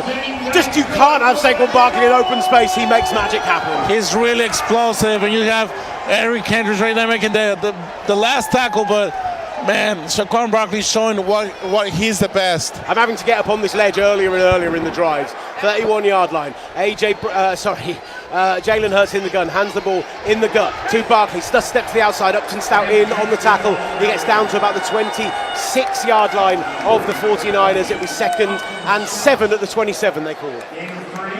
Tank Bigsby right there making the run. Yeah, the middle. Tank Bigsby had a massive week last week after they traded for him for the Jacksonville Jaguars. It was thought it was his return skills as much as his replacement running back that was it. But that's the first down on offense when Saquon Barkley hasn't been in the game. That is astonishing this far into the game. Bigsby remains in the backfield. Hurts comes in under centre. Big boy football coming up with 3 tight ends on the left-hand side. A.J. Brown off the right. Hurts waits, reads the defence, takes the snap, hands it off to Bigsby, up the middle, finds a hole, gets out past the 20-yard line, into the red zone. First down Eagles, all the way to the 17, and Tank Bigsby breaks through that line and emerges with a first down for Philly. The Eagles, they just have found their rhythm, and I don't see these defenses stopping it. At least in this drive, the Eagles find their rhythm. They say that Tank Bigsby is alongside Hurts in the gun now. 2 receivers to the left in Devonta Smith and AJ Brown. They give the ball to Bigsby off that left-hand side. Ferrell in pursuit, down to the 10, taken down right around the 11-yard line of the San Francisco 49ers. He'll pick up maybe 5 on the play. I think they'll call it. So they're going all the way down at the 10. They're marking it. 10-yard line, 2nd and 3. Upton Stout in on the tackle. Alfredo, I don't know if they can see you on the camera, buddy. I'm sorry. I need to be up here on the ledge to be able to see the play. Love it. Right, 2nd and 3. They break the huddle, clap hands, and get up to the ball. Ball is at the 10-yard line of the 49ers. Jalen Hurts comes under centre. Barkley back into the game in the backfield. AJ Brown split wide to the left. Devonta Smith and John Dodson tights to the right-hand side. They're going to run it to that side with Barkley, who is hit at the 14-yard line, brought down at the 14-yard line. Holding called by Alfredo Gutierrez. But they didn't call it. Yeah, no flag on the field. But it was a 2-yard loss, and they'll call it 3rd and 5 from the 12-yard line. Simon Quanner right there again. They hold against Goddard. Dallas Goddard, they didn't call it. I mean, it is what it is. I think holding is the most undercalled play in the entire of the NFL. You could probably call it on almost every single down, but when it matters to you finding the running lane, that's when it really should be called. The Niners showing 6 down linemen here and a blitz off the left-hand side potentially as well. Hurts in the gun with Saquon Barkley alongside him. He's going to hand the ball to Barkley, up the middle, wrapped up, and gets up past the 10, down to the 9-yard line. In on the tackle was Sam O. And that's now going to be a 4th and 2, and it looks like the offense is staying on the field. John Dotson goes off. They bring an extra tight end on in Grant Calcaterra, and they are looking like they're going to go for this on 4th and 2. The 49ers already have 1 turnover on downs on a 4th and 2 near midfield. I would say they're going to try and make them jump here, but this is classic Sirianni. He's going to go for it in this situation.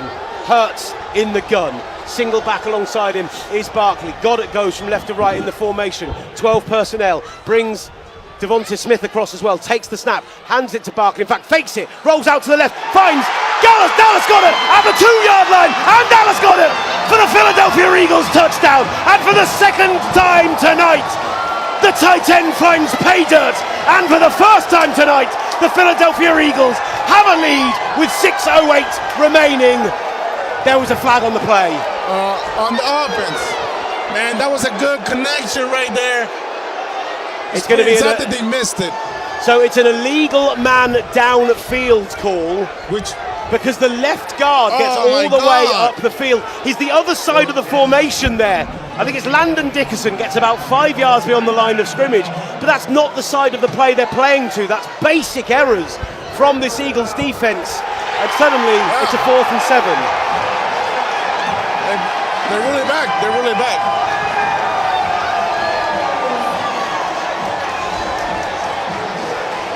I'm trying to see what Alan Ecker's called there, but he has called it a touchdown to the Philadelphia Eagles. And they get on for the extra point. There is no doubt that he was downfield, but I think they're saying he was in a pushing and shoving match with the defensive lineman on that side, and therefore was almost pulled downfield and wasn't doing it off his own steam. They give you like 1.5 yards to stop blocking. So extra point on for the Eagles. Jake Elliott missed the first one. No such error this time. Straight through the uprights, and the Philadelphia Eagles have their first lead of the evening. 6:08 left in the 2nd quarter. Philly 13, San Francisco 7, and a huge 94-yard drive for this Eagles offense. And these fans that were quiet for the first quarter, now they're getting they're loud again. Love it. Alfredo Gutierrez, former offensive tackle of the San Francisco 49ers. Alongside me, Gavin Will Varney here as well. Hit him ho, hit him ho, hit him low, hit him high. Fly, Eagles, fly. 13-7 game. Live here on TalkSport 2.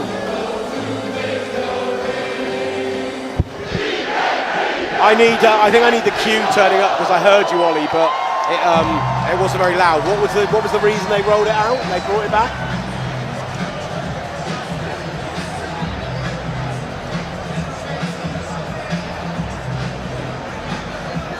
That's too loud.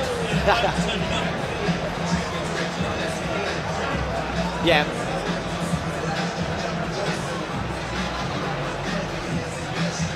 I mean, he was, but it looked like he was pulled and pushed and there was a load of nonsense going on. So anyway, how's it all sounding either way? Anything you'd add, anything that we need to do more of, anything that like...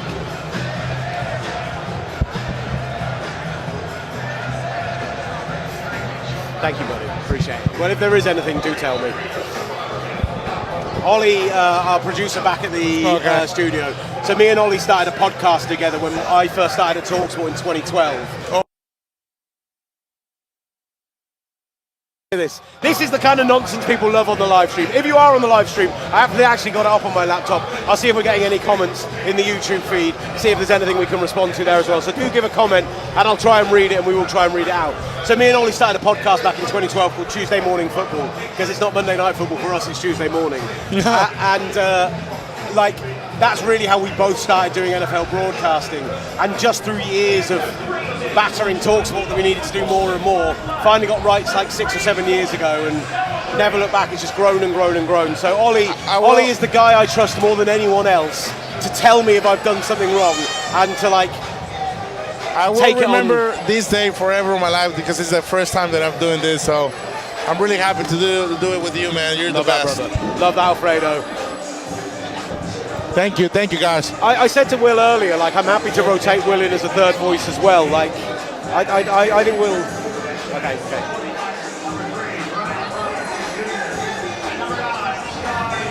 We're back at Lincoln Financial Field, the home of the Philadelphia Eagles, the reigning Super Bowl champions, and with 6:08 left in the second quarter, they have their first lead of the game. Dallas Goedert strolling into the end zone off the back of the rollout from Jalen Hurts on a 4th and 2, 13-7 game. Jake Elliott with the kickoff. Back to receive for the 49ers is Sky Moore. Comes out to the 15, 20, cuts out to the right-hand side, and again is tackled inside the 25, around about the 23-yard line. This Eagles kickoff coverage has been sensational so far, and the 49ers are having to do it the hard way right now, Alfredo. We're hoping this offense gets its rhythm back so they can have the play action moving. First drive of the game, that sensational 61-yard shot to DeMarcus Robinson. You know what? I'm not seeing that connection between Purdy and Kittle anymore. There you go. Alfredo wants to see more George Kittle, and he comes out lined up tight to the line on the right-hand side. Kyle Juszczyk out there as well. Luke Farrell out wide left. They send a man in motion. It is McCaffrey. Empty backfield. Purdy, 3-step drop. He looks to Kittle first time, right around the 30. He's wrapped up at the 29-yard line. 6-yard gain on first down, 2nd and 4. Marcus Epps, the safety, in on the tackle. I'm pretty happy now.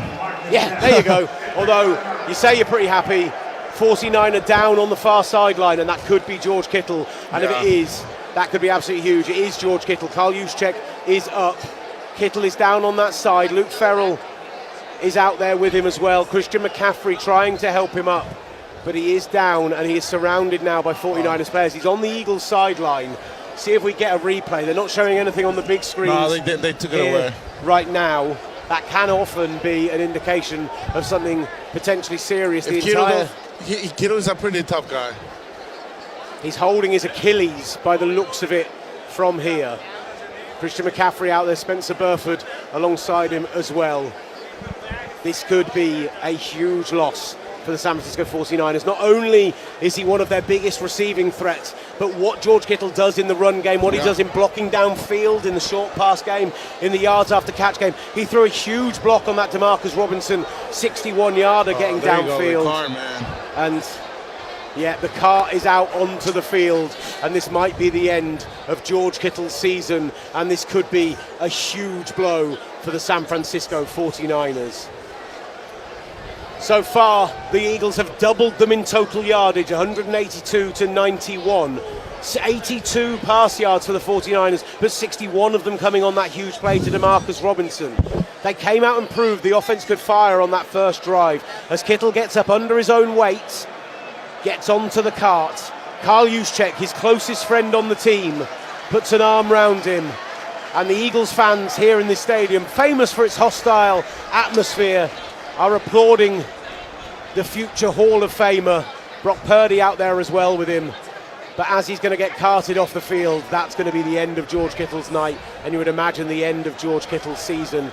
Devastating for San Francisco. Devastating loss. Eagles fans around us on their feet, applauding George Kittle.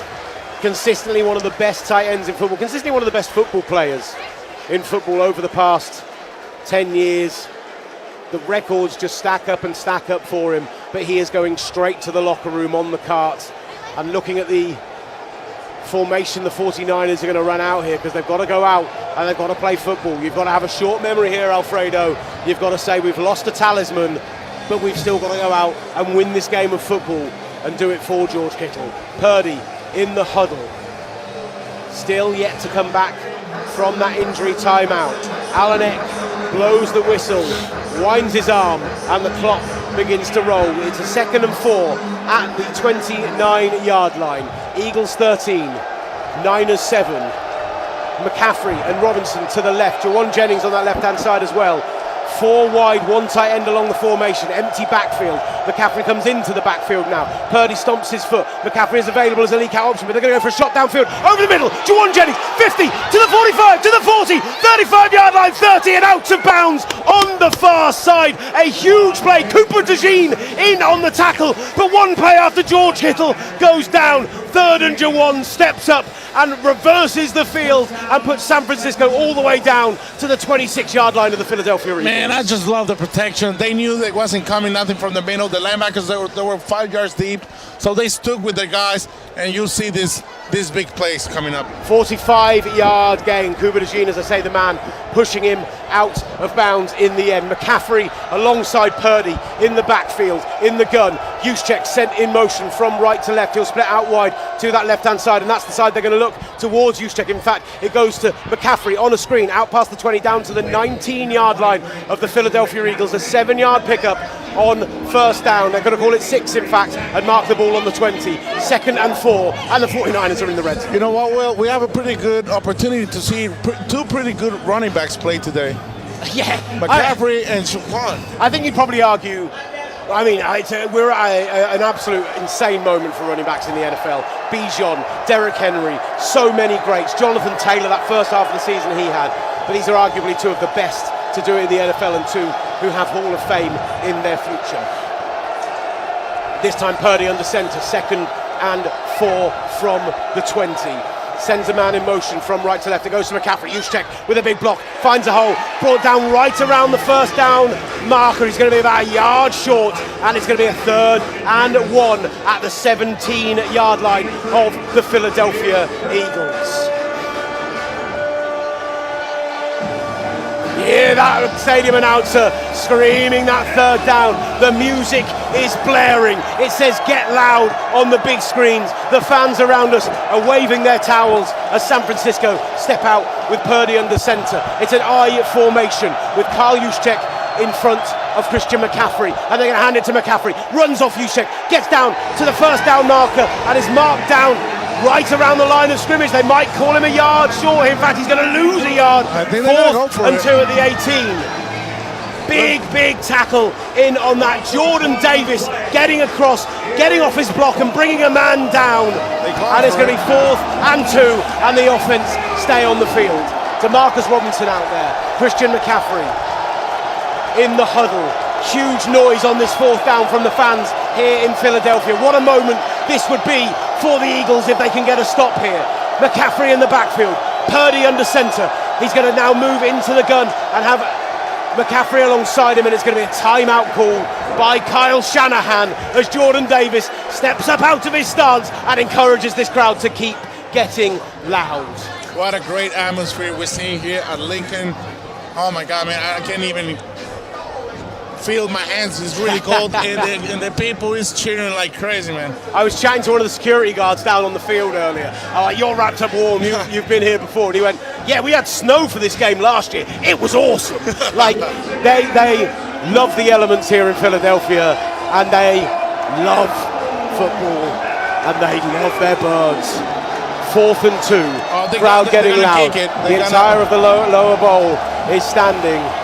And it looks like, as a late call, the 49ers are going to kick this and make it a 3-point game. It's difficult to see a play clock from where we are. 15 seconds left on it as Eddie Pinheiro lines up for what will be a 36-yarder. Takes 2 steps to his left. 6 on the play clock. 5, 4, 3. Ball is out, it's snapped, ball is up, and the kick is right down the middle on 4th and 2. Shanahan didn't like what he saw from the Eagles defense, settled for the points, and it's now a 3-point game. The Philadelphia Eagles lead 13-10 with 2:50 left in this first half. Alfredo, do you like the decision? I mean, I like it. They're playing smart right now against a pretty good defense, and the Eagles are playing more aggressive. They're playing on 4th and 1, but because they know their offense, they know they can make the first down, and I think right now it's a pretty good option. When now you start thinking about, okay, George Kittle is out, what I can do now. You cannot look for these flat passes, these seam passes. Even though like Jake Tunges is pretty good, having George Kittle is a really good key in the offense. You notice Tunges wasn't out on the early part of that drive, and I think there's a case of we had our plan, we've got our script, we've got our 20 plays to start the game. With Shanahan sticks 24 actually. And 24, there you go. Thank you, Alfredo, for correcting me on that. 24 plays to start the game. He's one of the best in the NFL at that scripted section of the game. And I think he's just gone, Tunges for Kittle isn't my like for like. I know what I want to call, I know what I can do here. So I think Tunges comes in on the next drive. We see the special teams are bouncing on the sideline. There's a huddle going on for the 49ers in front of us, and on the far side for the Eagles, trying to stay warm, trying to stay on their toes. Will Varney is with us here at Lincoln Financial Field as well. 50 seconds left until the second quarter. Will, what are you saying, buddy? Just so much fight in this 49ers team. It has to be commended. You see George Kittle go down early in that drive, and you just have to wonder what that's going to do for the team morale. One of the stars, one of the team captains. And this is a team, though, that I think I wouldn't back any other team in a situation like this to come back and potentially win this game other than San Francisco. With what they've had to deal with this year, consistently having these injuries, and just worth noting, Will, another bit of injury news, and we'll wait to see what happens when the 49ers defense come out as we head towards the 2-minute warning. Jair Brown, their safety, he is questionable to return with a hamstring injury, so it gets from bad to worse for this Niners team. We'll wait to see whether Jair Brown takes to the field, but just even more injury news for a team that has just struggled so much and a defense that's had to deal with so much. Jair Brown, 2 interceptions on the season, 76 tackles, often more of a box safety, but 2 interceptions leads the 49ers. They only have 6 on the season in total, which is one of the lowest marks in the NFL, tied for 29th overall. They are not a team who have forced turnovers in games, and you do feel like if they can't get a stop, then maybe a defensive turnover is their best bet to make a big play in this game. Right, we're set up for the kickoff. 2:50 remaining. The Eagles have all 3 timeouts. Yes, mate, go for it. Now imagine being Kyle Shanahan or Robert Saleh, having all your players down. It's pretty difficult to have a team, but look at this team, they make it to the playoffs, so it's really, I can applaud for them, having this team make it to the playoffs, but imagine having everything going down this season. Eddie Piñeiro's kickoff fell right into the end zone in the waiting arms of Will Shipley, who took a knee, and the Eagles will start this drive from the 35. He's been brilliant since coming in this season, Eddie Piñeiro, but that has to be considered a mistake, giving up that 35 yards and not forcing them to try and return the ball, unless they just wanted to not risk a big special teams play. So Marcus Sigley, the rookie, is into the game for Jair Brown. Him and Malik Mustafa lined up as the deep safeties, Renardo Green and Demo the outside corners, and they're playing base defense with 3 linebackers. Jalen Hurts comes out under centre and hands the ball off to Saquon Barkley, running off the left tackle, makes a man miss, gets out to the 40-yard line, tackled right around the 40. They're going to call it a 6-yard gain to the 41. 2nd and 4, and it was Siegler in on the tackle. Great there, great block from Jurgens and Steen, man, trying to run from the middle, and Saquon Barkley finding the gap right there. Anyone who's watching on the live stream, by the way, there's a TV behind us. We don't have a monitor here. That's why you keep seeing Alfredo turn around to watch the replays of the play. Right, Hurts back under centre again. 2nd and 4, ball at the 41-yard line. Again, Niners in base defense. It's a fake. Jalen Hurts, loads of time in the pocket. Deep shot, downfield. He has A.J. Brown there, and it falls incomplete.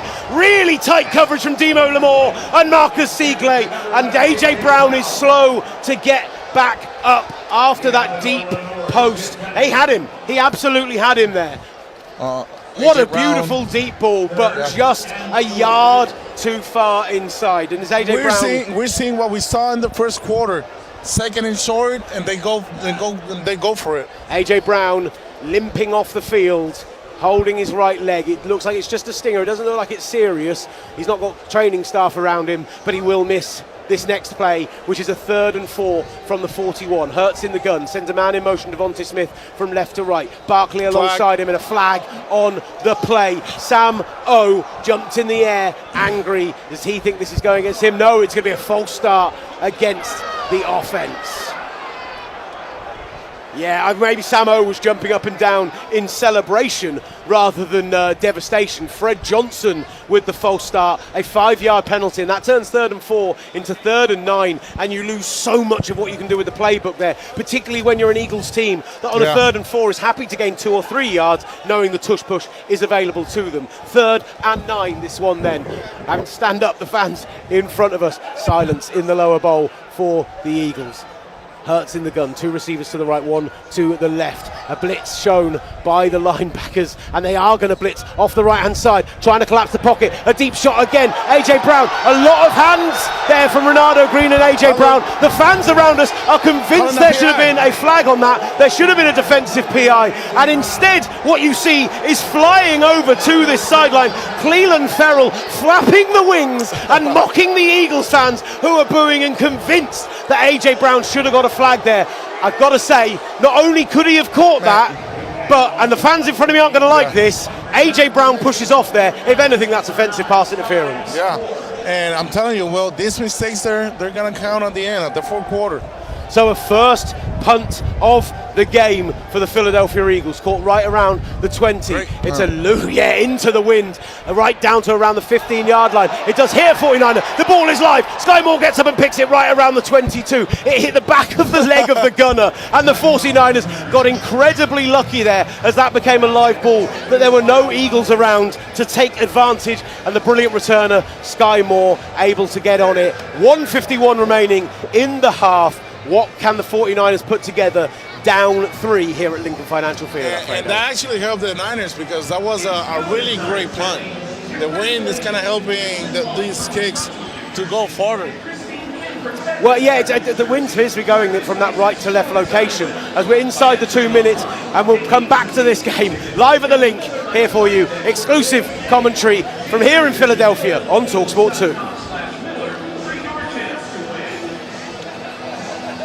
Yeah, Ollie, I'm with you. Bit of grabbing early in the route, but if you watch as the ball's in the air, AJ Brown 2-arm pushes off Renato Green. If anything, it's offensive pass interference.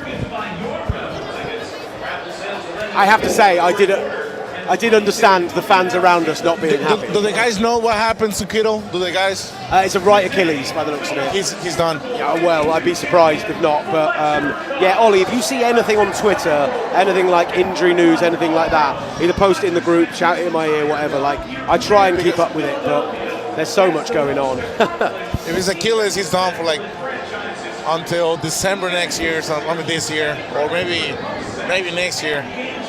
Or he might lose his season. We'll see. Yeah, that's rough. So who is out for? You know what I'm seeing in the offense? Fletcher Cox. Oh my God! Fletcher Cox has lost some serious weight since his playing days. I need to do that. I keep needing, like a player. You need to go full Joe Thomas. Bro, the tacos are so good that I'm keep eating them. Right, Jawan Jennings going out onto the field. Who's out there then? So Tunges is out there. DeMarcus Robinson, Jawan Jennings. God, it's such a banged up team. Kendrick Bourne, Jawan Jennings, DeMarcus Robinson and Sky Moore all out. You can see the offensive huddle really tight because of the loud. It's getting too loud here.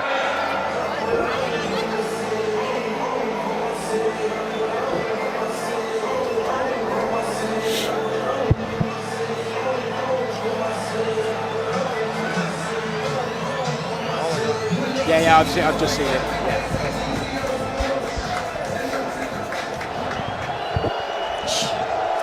Back at Lincoln Financial Field, 1:50 left in the first half. Eagles 13, Niners 10. Niners starting this drive from just inside the 25, and it's Christian McCaffrey with a run up the middle off tackle to the right-hand side, brought down by Moro Ojomo.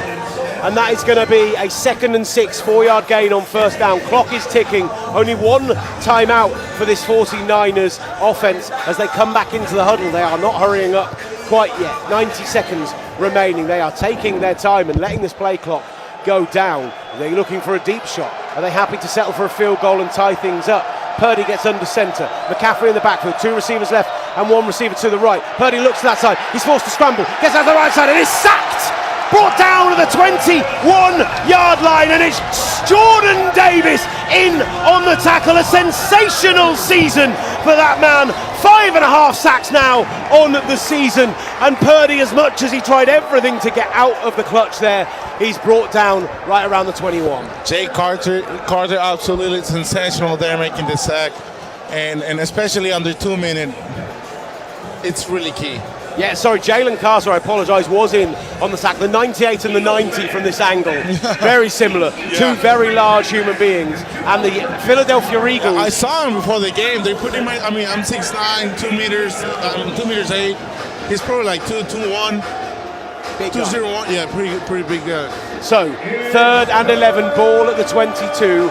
The Eagles have taken a timeout to stop the clock with 1:12 remaining. 3rd down, fans in Lincoln Financial Field getting loud. 1:12 left on the half. Purdy comes out in the gun. They've got a heavy formation to the left, 2 receivers in Juwan Jennings and DeMarcus Robinson to this left-hand side. They've got McCaffrey going out in the backfield. There is a flag on the play, could be a free play. They find DeMarcus Robinson out at the 36-yard line, pushed out of bounds by Adoree Jackson, but that'll be a first down to the 49ers. Let's see what the flag was for. Free play. Jalen Carter did get into the end zone. It was a free play for the 49ers, and DeMarcus Robinson on that little comeback route gets the first down and gets out of bounds to stop the clock. 1:07 remaining. George Kittle has been ruled out with that Achilles injury, now confirmed. He's going out of bounds. He was going back on the ball, and quite often they'll rule that as the clock continuing to tick, but 1:07 remaining, the clock stops. Purdy under centre, 2 receivers to the right. A running back in the backfield is Christian McCaffrey. He stomps his foot, sends Sky Moore from left to right to join a bunch on that right-hand side, and they're going to fake the handoff to McCaffrey. Purdy steps up in the pocket, rolls out to his right, looks to find McCaffrey. Cooper DeJean in the area as well, and it goes incomplete to that far side. But boy, oh boy, did Cooper DeJean almost have the jump on that route. I can tell the 49ers are bleeding the clock. They practice this during the training camp, and that's what they call it. They bleed the clock. They want to take away the most they can, but they also want to advance, So right now they need to make a first down or make it to the 35 so they can have a chance of a field goal. 2nd and 10, 1:02 on the clock. Purdy in the gun. McCaffrey alongside him. 2 receivers to the right, 2 to the left, including Jake Tundges and Juwan Jennings. Indicating Brock Purdy has had to call a timeout here. Kendrick Bourne was not lined up on the line of scrimmage, and Purdy was indicating to him, telling him to take a step forward, make sure you're on the line of scrimmage so this isn't an illegal formation. They went back and forth chatting about it, and in the end Purdy had to take a timeout. Big communication issue for this 49ers offense. Man, if they have everything corrected, or if Shanahan trusts his receivers, they shouldn't go on turbo, which it helps a lot on these kind of games. I'd love to see them go no huddle here. I'd love to see them go hurry up. I'd love to see them try and go and force the point to an Eagles defense in this frigid, cold environment of Lincoln Financial Field. It's quieting this crowd down that are so loud right now. And on 2nd and 10 from the 37, Purdy is in the gun. Jennings in a little loop formation.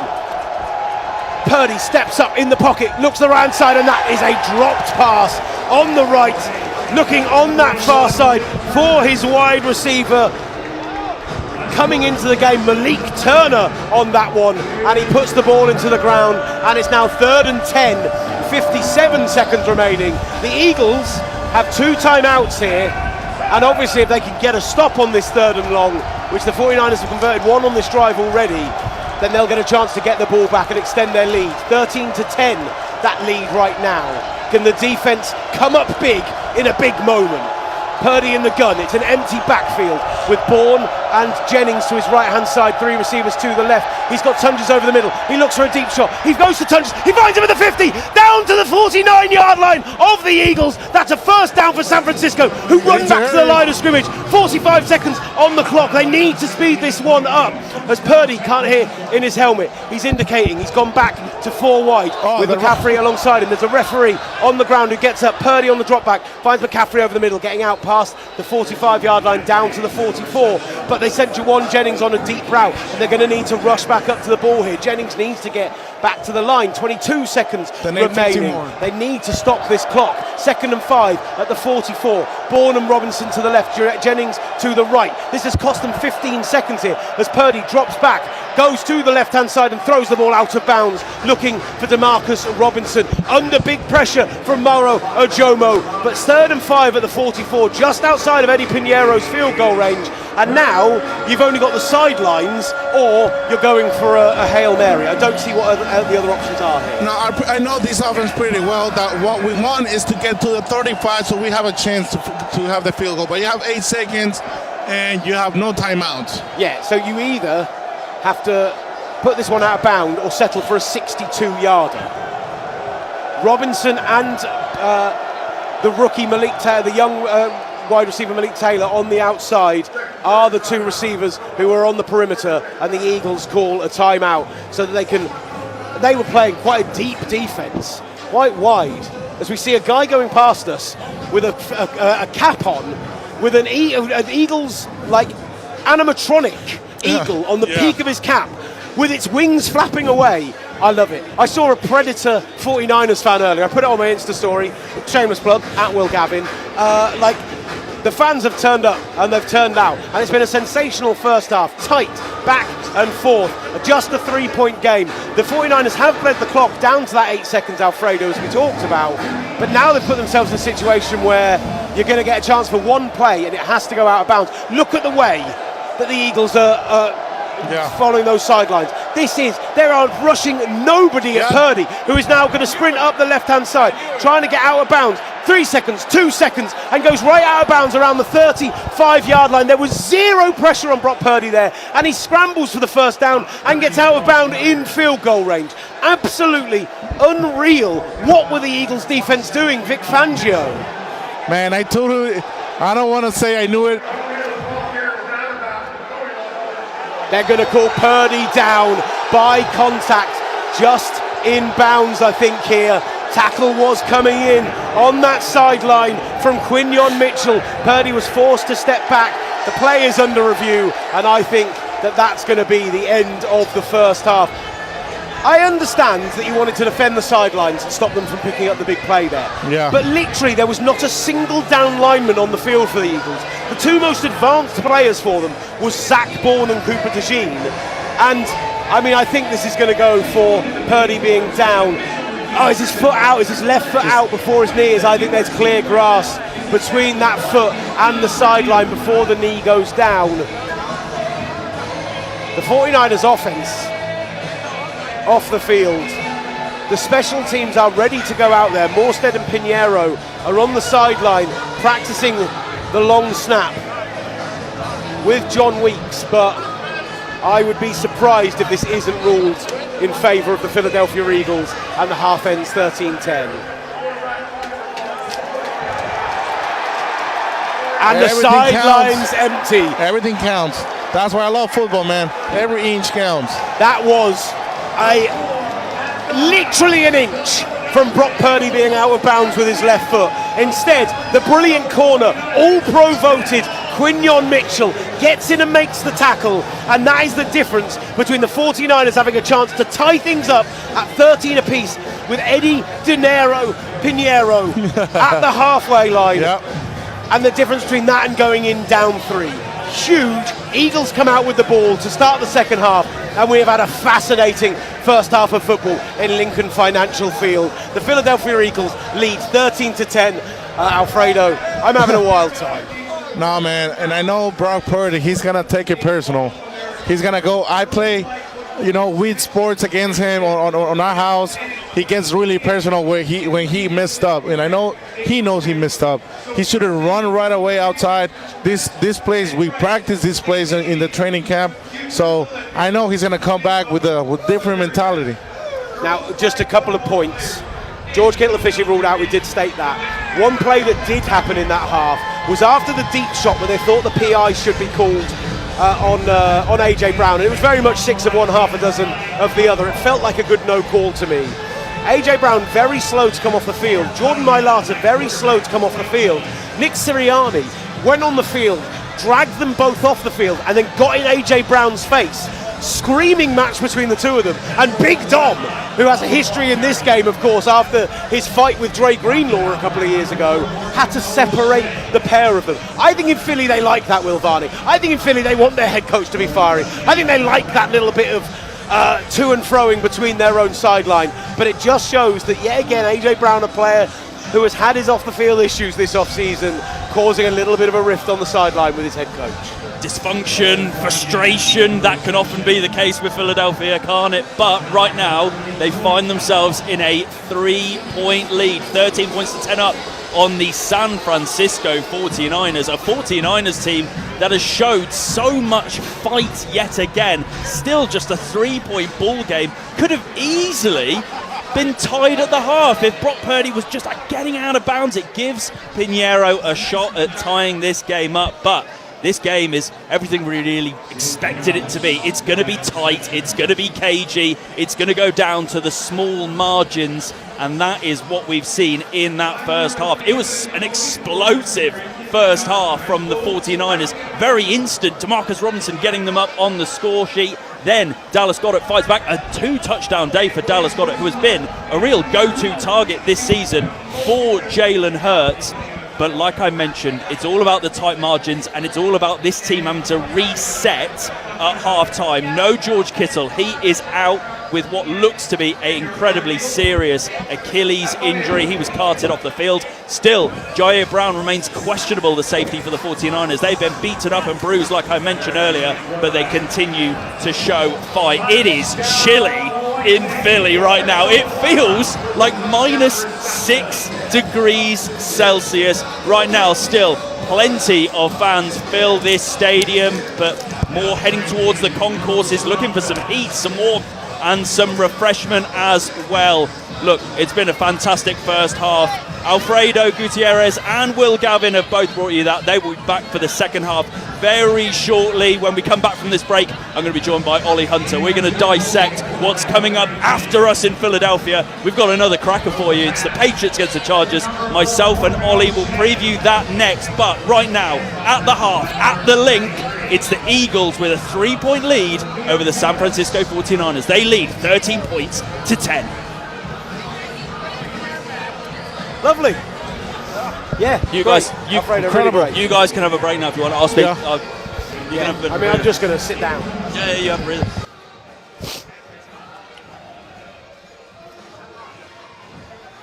Sorry. Is that mine? I don't know where. You can have it if you want. Oh, right, yeah. Fine.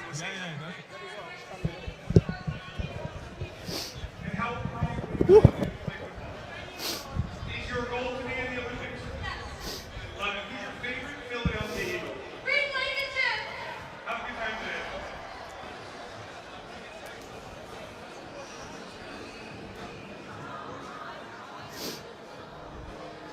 Thanks, man. Change colour, change colours.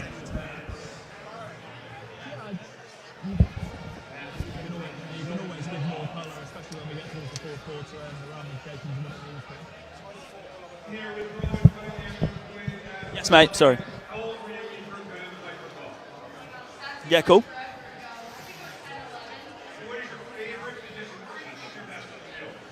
Yeah, perfect. Yeah, sounds great.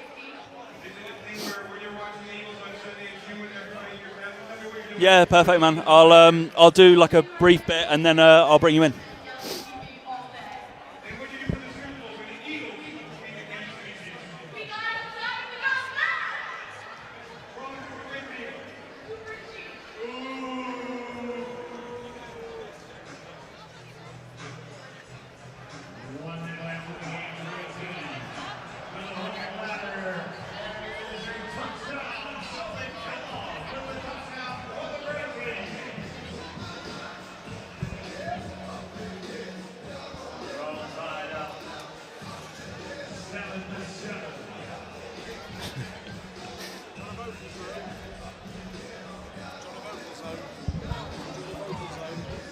No, I'm all right, man.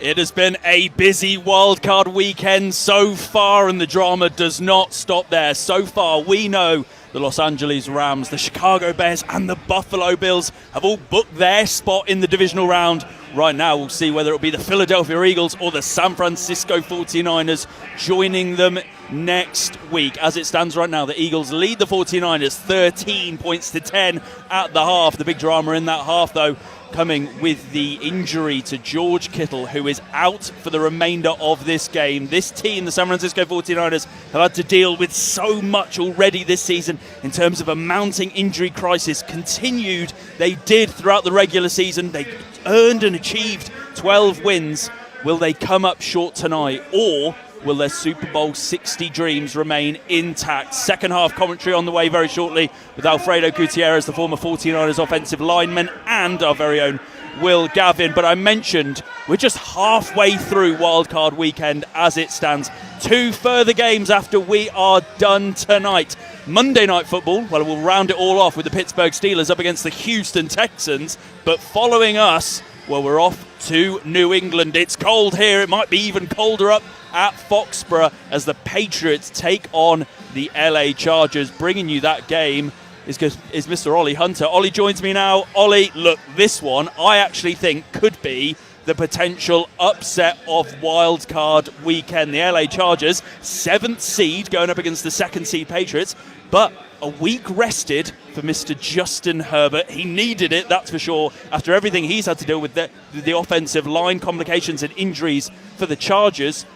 What do you make of the Chargers' chances this evening?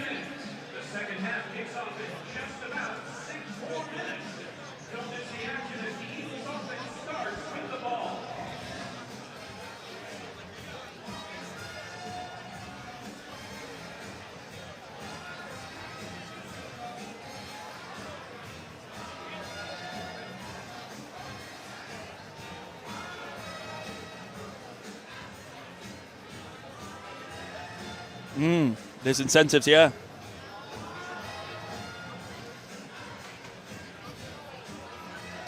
Not bad, is it?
It is exactly that. Like you mentioned, you have Justin Herbert who's coming off of a rest, but there is that question, that lingering question about the Patriots, regardless of being the 2nd seed, who they've had to face. It's been an easy schedule. Now you're going up against a Jesse Minter-led defense. Jesse Minter right now getting a lot of attention for this upcoming head coaching cycle. It's a defense who've played hard and fast and have had a lot of talent. They've got a lot of scope.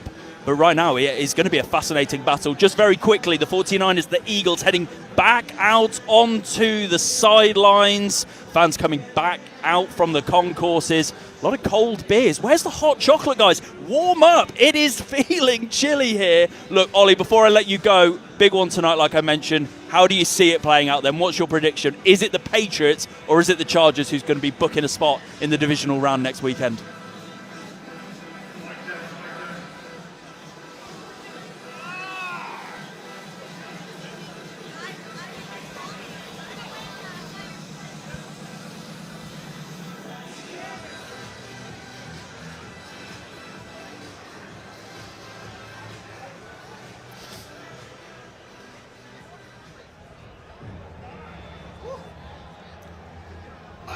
It is going to be some matchup. Looking forward to that one with Ollie from 1 a.m. straight after we're done here in Philadelphia, when we find out whether it's the 49ers or the Eagles who continue their Super Bowl 60 dream. Right now, like I mentioned, the players back out on the sidelines. The lights have gone down, and right now the sky illuminated in green, the field illuminated in a deep dark green. Videos playing on the big screens of Jalen Hurts, of this team that continues to fight week in, week out. Will mentioned earlier the pressure that is really being felt right now for the Philadelphia Eagles as they look to really put their stamp and potentially go back to back. They're in a dogfight right now. Atmosphere just being ramped up. Feels like people are finally starting to take a seat. You've been able to take a seat, Will.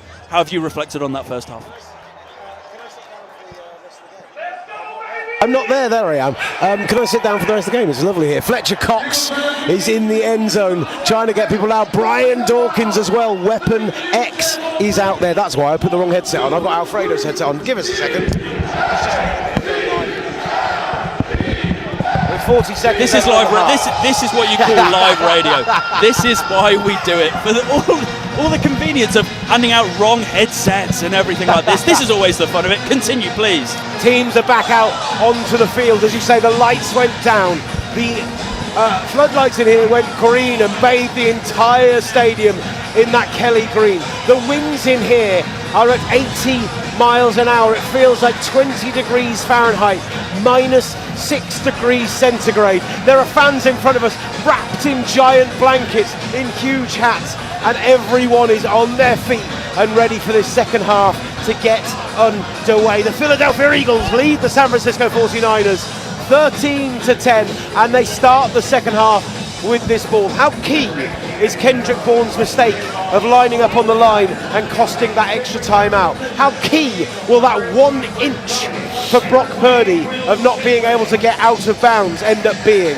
How massive will the missed extra point for Jake Elliott on the first touchdown drive be? 2 touchdowns for Dallas Goedert, 1 for DeMarcus Robinson, a field goal added by Eddie Pinheiro after they decided not to go for it on 4th and 2, and Pinheiro gets this kickoff all the way to the 1. It's brought out by Britton Covey, out to the 20, 25, he's tackled just inside the 30, maybe the 27-yard line. They're going to mark it down, and that's where this Eagles offense will come out and start the second half. I'm Will Gavin, alongside me in this incredibly even contest so far, former offensive tackle of the San Francisco 49ers, member of the International Player Pathway, and former roommate of Brock Purdy. Alfredo Gutierrez is here. Did he have any bad habits, Alfredo? Not at all. He was Yeah, a pretty good I can roommate. only imagine him to be absolutely perfect. I've got a great story about Brock Purdy that maybe we'll share later that absolutely speaks to that. Hurts in the gun for this opening snap. They're starting from the 30. He's got Saquon Barkley alongside him, gives it to Barkley, gets out to the 35 and ends up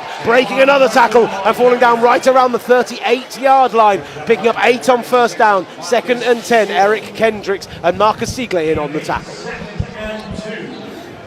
Alfredo, when you're able to fall forwards and gain 3 extra yards like that, that's not what this 49ers defense want to see early on. 3 receivers split out wide left. Apologies. Saquon Barkley alongside Hurts. And 1 tight end, Dallas Goedert, on the line. They take the snap, hand the ball to Barkley, who bounces inside. Can't gain any traction there whatsoever. In on the tackle for the San Francisco 49ers was Bryce Huff, and that will be 3rd and 3 at the 37-yard line. A loss of a yard. They tried 2 times, 2nd and short, a long pass. They didn't make it. Right now they tried a 2nd and short. They tried to run it. They didn't make it.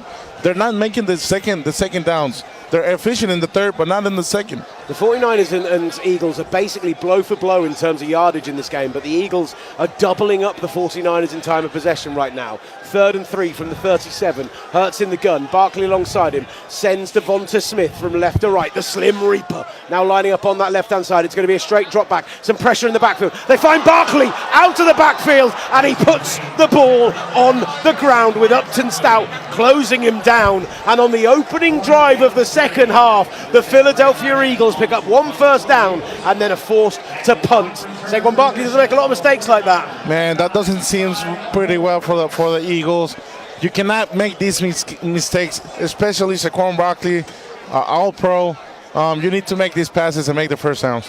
Braden Mann in to punt. He'll be punting right from around the 23-yard line, steps into the punt, and it's a high looping end over end that Sky Moore is forced to fair catch right at the 5-yard line. A sensational punt from the Eagles punter, and a tough drive start for the San Francisco 49ers all the way back at their own 5. Confirmation that Jair Brown is out for San Francisco, but they do force a stop on the first Eagles drive, but they're now going to have to go 95 yards of their own. We've seen a long drive like this from the Eagles so far, and we know Shanahan can do this. Yeah.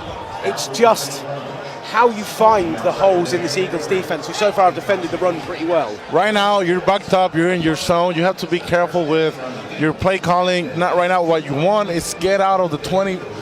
You're in the red zone, kind of, but you want to get out of the 20-yard line, get to the 25, 30-yard line, and start playing with the rhythm. Right now, it's short yards, protect the ball, or short passes, and especially the offense have to be on point and don't let anybody in to hit Brock Purdy.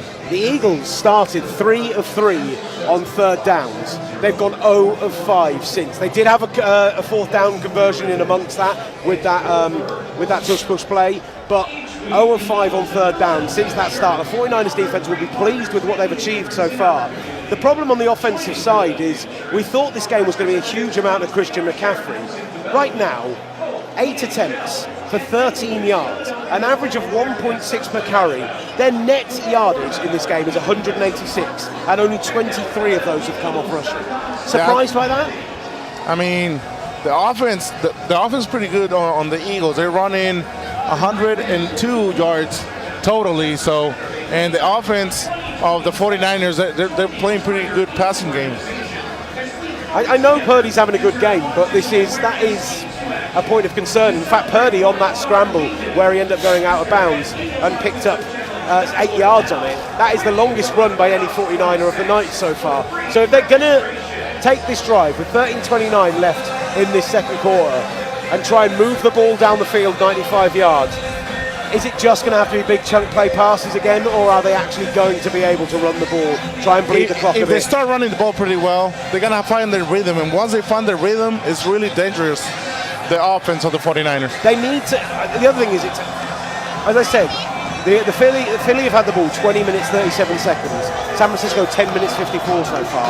That allows this Eagles defense to stay fresh. It allows them to stay off the field, and they've been sensational when they've been able to rotate in those defensive linemen.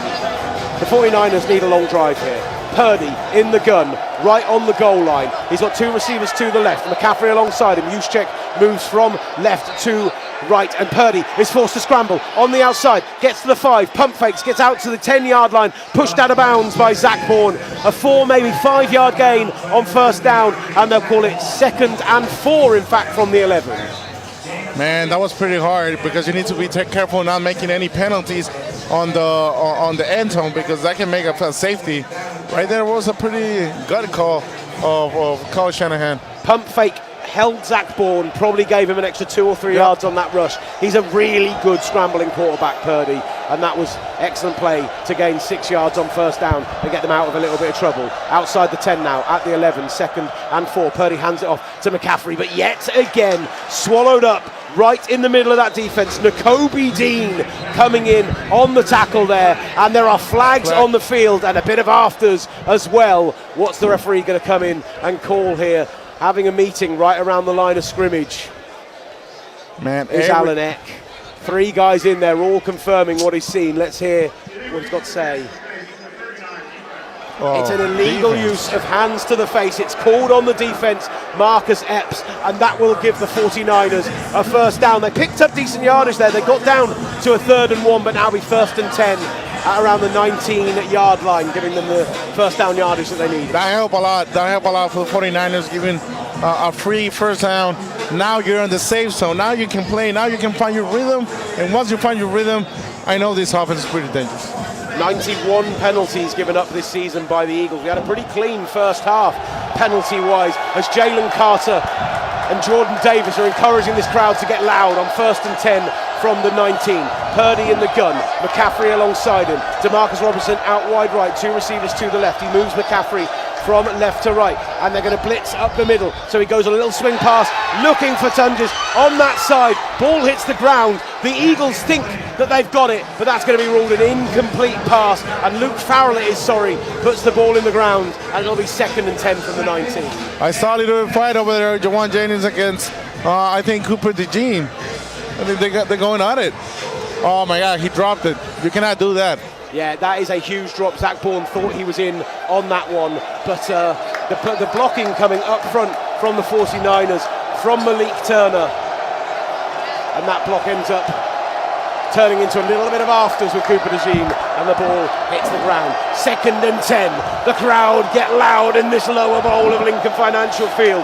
McCaffrey alongside Purdy, who's going to call a timeout already this early in the half with 12:20 remaining in the third quarter. This has been a consistent problem with San Francisco, their use of timeouts and the way, I don't know, my thing is, I think the next big thing in analytics is going to be a timeout is more important than 5 yards. Yeah. Take the delay of game if you don't think you're going to get a playoff. Kyle Shanahan likes to control every single timeout, and he's pretty smart with it. Right now, I don't think they have the rhythm, their connection. Something's going on. The defense is taking advantage of it. Like you said, they're pretty fresh. They look fast, they look aggressive. And once you have a defense like this, as an offensive guy, it's pretty difficult to keep going, to keep rolling. Right.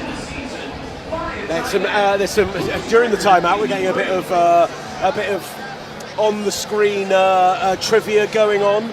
Dallas Goedert breaking the tight end receiving record for the Eagles in the regular season, asking whose record he break, which was Pete Reslaf, who had 10 receiving touchdowns, 11 in the regular season for Dallas Goedert, 2 tonight, which is why the Eagles lead 13-10. Mac Jones and Brock Purdy just doing a bit of throwing on the sideline. And the thing is, when you play in this cold, Alfredo, those balls get so hard under these conditions. And so they're just trying to keep their hands warm, keep the legs warm, keep themselves going as Purdy returns to the huddle. Kendrick Bourne coming onto the field in place of Kyle Juszczyk indicates this is going to be a passing down, likely from the 49ers. Purdy has a bag that he keeps his hands warm with a tube, electric tube, and that kind of helps him with the circulation there. As they huddle up right around that 19-yard line. 12:20 left in this second quarter. Slow start to the halfers. It's taken time to come off the clock. Not the 3 and out, but certainly the situation with the Eagles where they only get the 1 first down, forced to punt, long time out after that, and then another long time out here for the 49ers. It's a tight game. What's happening is they're getting the TV timeouts out of the way early so they can stay with the game late on.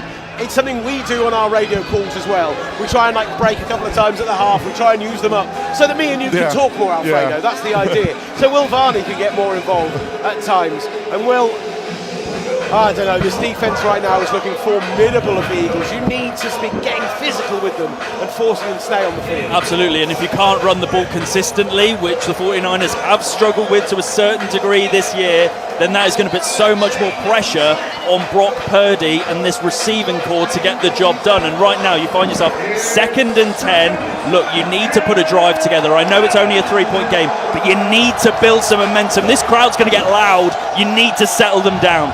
Jalen Phillips lining up in a big wide 9 formation, 3 receivers to the right. McCaffrey in the backfield now splits out as a receiver on the left-hand side. Purdy with the straight drop back, looks out to that left-hand side for DeMarcus Robinson. Catch right around the 34-yard line, out of bounds, and they call it a completion. First down, San Francisco, 14-yard pickup, and that will keep this drive going. 12 minutes left on the clock, down 3 in this second. Great connection there from Brock Purdy and DeMarcus Robinson. The Brock Purdy was on a rush, and he completed pretty well.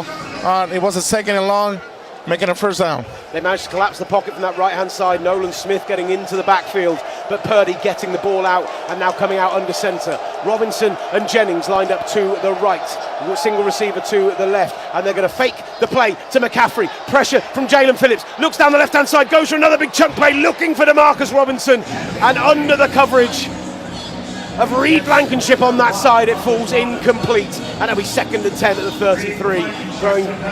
That's excellent coverage from Blankenship, and Purdy just throwing it where at least it's not going to be dangerous. Excellent pass protection too, but I feel that the 49ers still need to have their rhythm going. Keep running the ball a little bit more, see what it gets you. It's the outside runs that should be big for this team tonight. In these conditions, against a team that haven't defended the outside run very well this season, and we've just seen absolutely none of it whatsoever.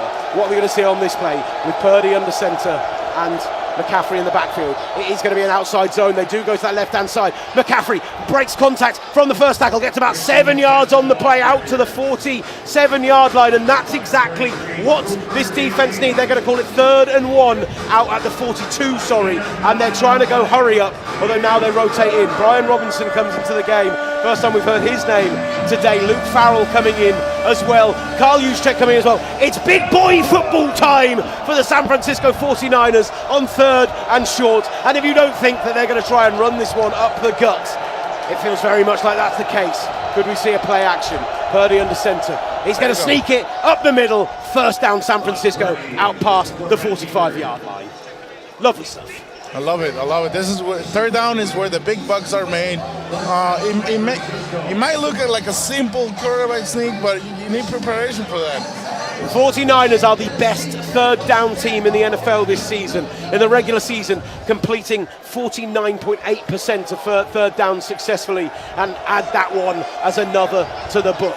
Brian Robinson stays in the backfield. Purdy comes in under centre. He sends Kendrick Bourne from left to right. Bourne and Sky Moore on the left-hand side. Fakes the handoff, looking downfield. Pressure up the middle, and he's picked off! Intercepted! Huge play for the Philadelphia Eagles! Quinyon Mitchell jumping the route, and Brock Purdy is intercepted. The first turnover of the night goes to Philadelphia, and Lincoln Financial Field goes absolutely wild. What a mistake from Brock Purdy right there. Throwing the pass, you need to take care of the ball. It's 1st and 10. You can see the pressure. Take the sack, man. I mean, you already have another chance to complete the 1st down. But like I told you before, every mistake counts. This is gonna count a lot on the defense. Byron Young gets in the face of Brock Purdy. He tries to get that ball to the outside to Sky Moore. Quinyon Mitchell is off his left shoulder. I don't know if Purdy just doesn't see him there, but that is an easy interception for Quinyon Mitchell, who barrels all the way down to the far end zone from us and heaves the ball into the Eagles fans down there. 2 passes defense, 2 tackles, and an interception for Quinyon Mitchell tonight. He's been massive for the Eagles on those outside plays, and now Philadelphia will take over the ball at their own 47-yard line. And there's another short drive for this Eagles defense. They have plenty of time to rest again.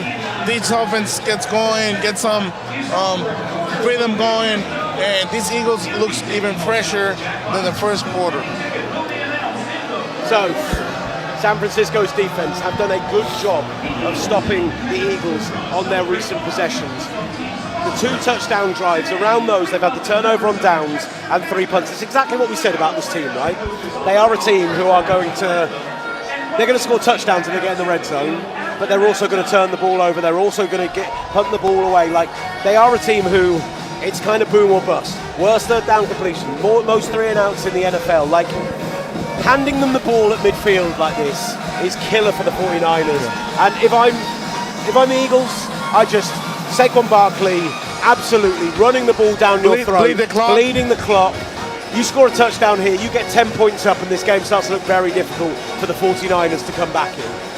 And you bring this crowd going too. It's really difficult for the center or even the quarterback communicate this to his entire guys, but as a center, you have to pass the information to the guard to the tackle to the tight end.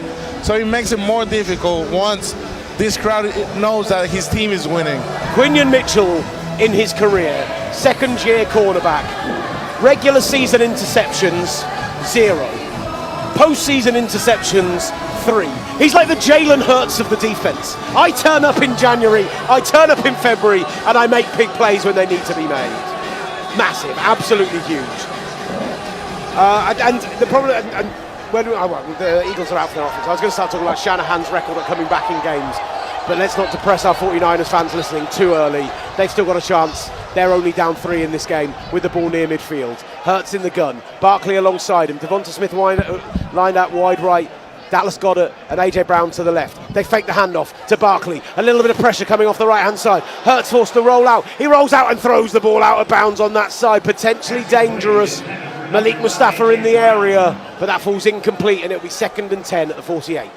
Man, every time Jalen Hurts steps out of the pocket, I know the defense, they skip a bit because you don't know if he can run or he's pretty good on both. He can pass or run. Big Dom making the catch on the sideline there, getting that little bit of celebration. Love to see that from the head of security or whatever his job title is nowadays. Hurts with Barkley alongside him. Devonta Smith and AJ Brown lined out wide right. They send Devonta Smith from right to left where he joins Dallas Goedert and Johan Dotson on that side. It's a designed run off that right-hand side. Space for Jalen Hurts, goes out of bounds for the first down. Huge first down to the Eagles. Exactly what you said. He took that, he tucked it, he pump faked, and it looks like there's a flag on the field, and it could be holding against this offense because they are returning back towards the original line of scrimmage and maybe even further back. It is holding on the Eagles offense. It is going against, I think he said 61, it's 51 Cam Jurgens that's gone against. He got upfield on that run, and you see as Jalen Hurts gets to the outside, Eric Kendricks, right, by the way, this is where having a linebacker who has that little bit of nous, that little bit of experience, he felt the hold and he made a very big deal of throwing his arms up in the air and spinning round and being I've been held here, and that absolutely means it's going to be a flag. And after anything Terra says, I hate that. 2nd and 18 then for the Eagles. Ball at the 40. Will they not be able to make something of this turnover? Huge if the 49ers can get a stop here. Hurts sits 5 yards behind the line of scrimmage. Saquon Barkley alongside him. He sends him from left to right. Calcaterra along that right side as a heavy formation, left-hand side at 3 receivers. They go to Barkley, he cuts back out to the right, and Demonor hits him in the backfield at the 39-yard line. It's a loss of 1, it's 3rd and 19, and they read that play like a book, the 49ers defense. What a response there for the defense after a holding, giving back the plays, and now a tackle for loss. What a great job from the 49ers defense. As I've said before, very much the worst defense, worst offense in the NFL at 3 and outs, and this 3rd and 19. But San Francisco, guess what? They gave up a big 3rd and 17 last week against the Seattle Seahawks. Can they avoid that embarrassment once more? They're in base defense. Jalen Hurts, 5-step drop back, looks to the right hand side, pumps fake, gets right to around the line of scrimmage with Dallas Goedert, who is wrapped up and brought down, and it's going to be in on the tackle. Garrett Wallow up off IR, up into this 49ers defense. The tackling has been so much better today than it was against Seattle, and San Francisco get the 3 and out. They're unable to capitalize on the Brock Purdy turnover, and what a huge stop for this 49ers defense. Massive moment. It's been amazing. Garrett Wallow is playing incredible today, and it's helping a lot these defense play with a lot of aggressiveness and physicality. Braden Mann in for the punt then, right around the 30-yard line. He's had a couple of sensational ones, already pinned the 49ers inside the 10 twice. Sky Moore bails out, it bounces out the back of the end zone, and that will be a touchback for the 49ers. They'll come out and start from the 20-yard line as we bring you live and exclusive coverage on TalkSport 2. 8:17 left in the 3rd quarter in freezing cold Lincoln Financial Field. If you want to laugh at us and how cold it is, you can join us on YouTube. Go to TalkSport USA for the live stream there. Highlights will be going out on Instagram as well as we bring you this huge game. 13-10. Eagles lead the 49ers. Wildcard playoff action. Live and exclusive in Philly on TalkSport 2. That guy looks so much like Vic Fangio, it's unbelievable. There's starting to be a few boos in this stadium.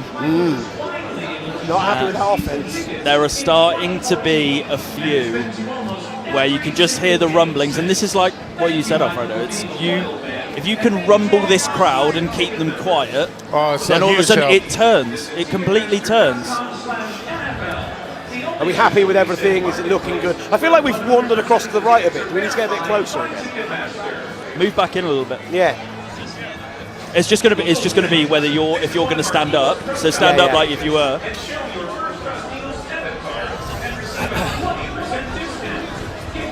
I love the guy in front of us. He's absolutely loving it. Yeah. When I referenced Big Dom catching that ball on the sideline, he turned around and gave me a big thumbs up and a smile.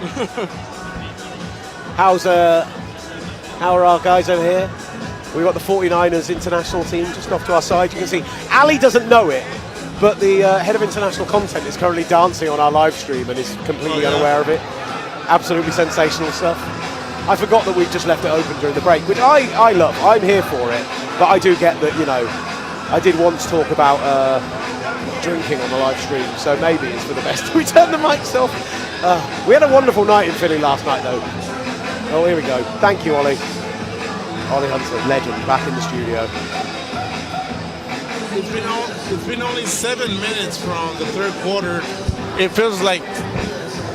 Back with NFL Live on TalkSport 2. Lincoln Financial Field is our venue this evening. 8:17 left in the third quarter. The Philadelphia Eagles 13, the San Francisco 49ers 10.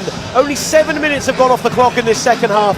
The Eagles have been forced to punt twice, and on the 49ers drive of the half, Brock Purdy making a big mistake, not seeing Quinion Mitchell in coverage as he targeted Sky Moore under pressure, throwing the interception, but the Eagles unable to capitalise, and the 49ers start their next drive from the 20. Purdy comes out under centre. Carl Juszczyk in motion from left to right. They give it to McCaffrey, who cuts back up inside and is brought down by Zach Bourne, ripping off that far right edge, hitting him in the backfield, and they gain a yard, 2nd and 9 from the 21. They're being unable to run the whole game, but that's what you need to do if you want to find your rhythm and be able to play your play action game. Yeah, they rotate out. The tight ends, Luke Farrell comes out, Jake Tunges goes into the game. Kendrick Bourne and DeMarcus Robinson off the right-hand side. Single receivers, Jawan Jennings to the left. They send McCaffrey in motion, straight drop back for Purdy. Throws it towards Tunges and throws it behind him. And incomplete. Good, great coverage on that side from who else but Cooper DeJean. And in fact, Reed Blankenship as well. And it's going to be 3rd and 9 at the 21. This has been a brilliant defensive battle so far. We thought it might be a shootout when we got touchdowns on the opening 2 drives of the game. Purdy, under pressure, made a huge mistake last time. Now the pressure is on this 49ers offense to make the big play. Luke Farrell goes in motion from left to right. Purdy licks his hand, calls for the snap, claps his hands, gets it, straight drop back.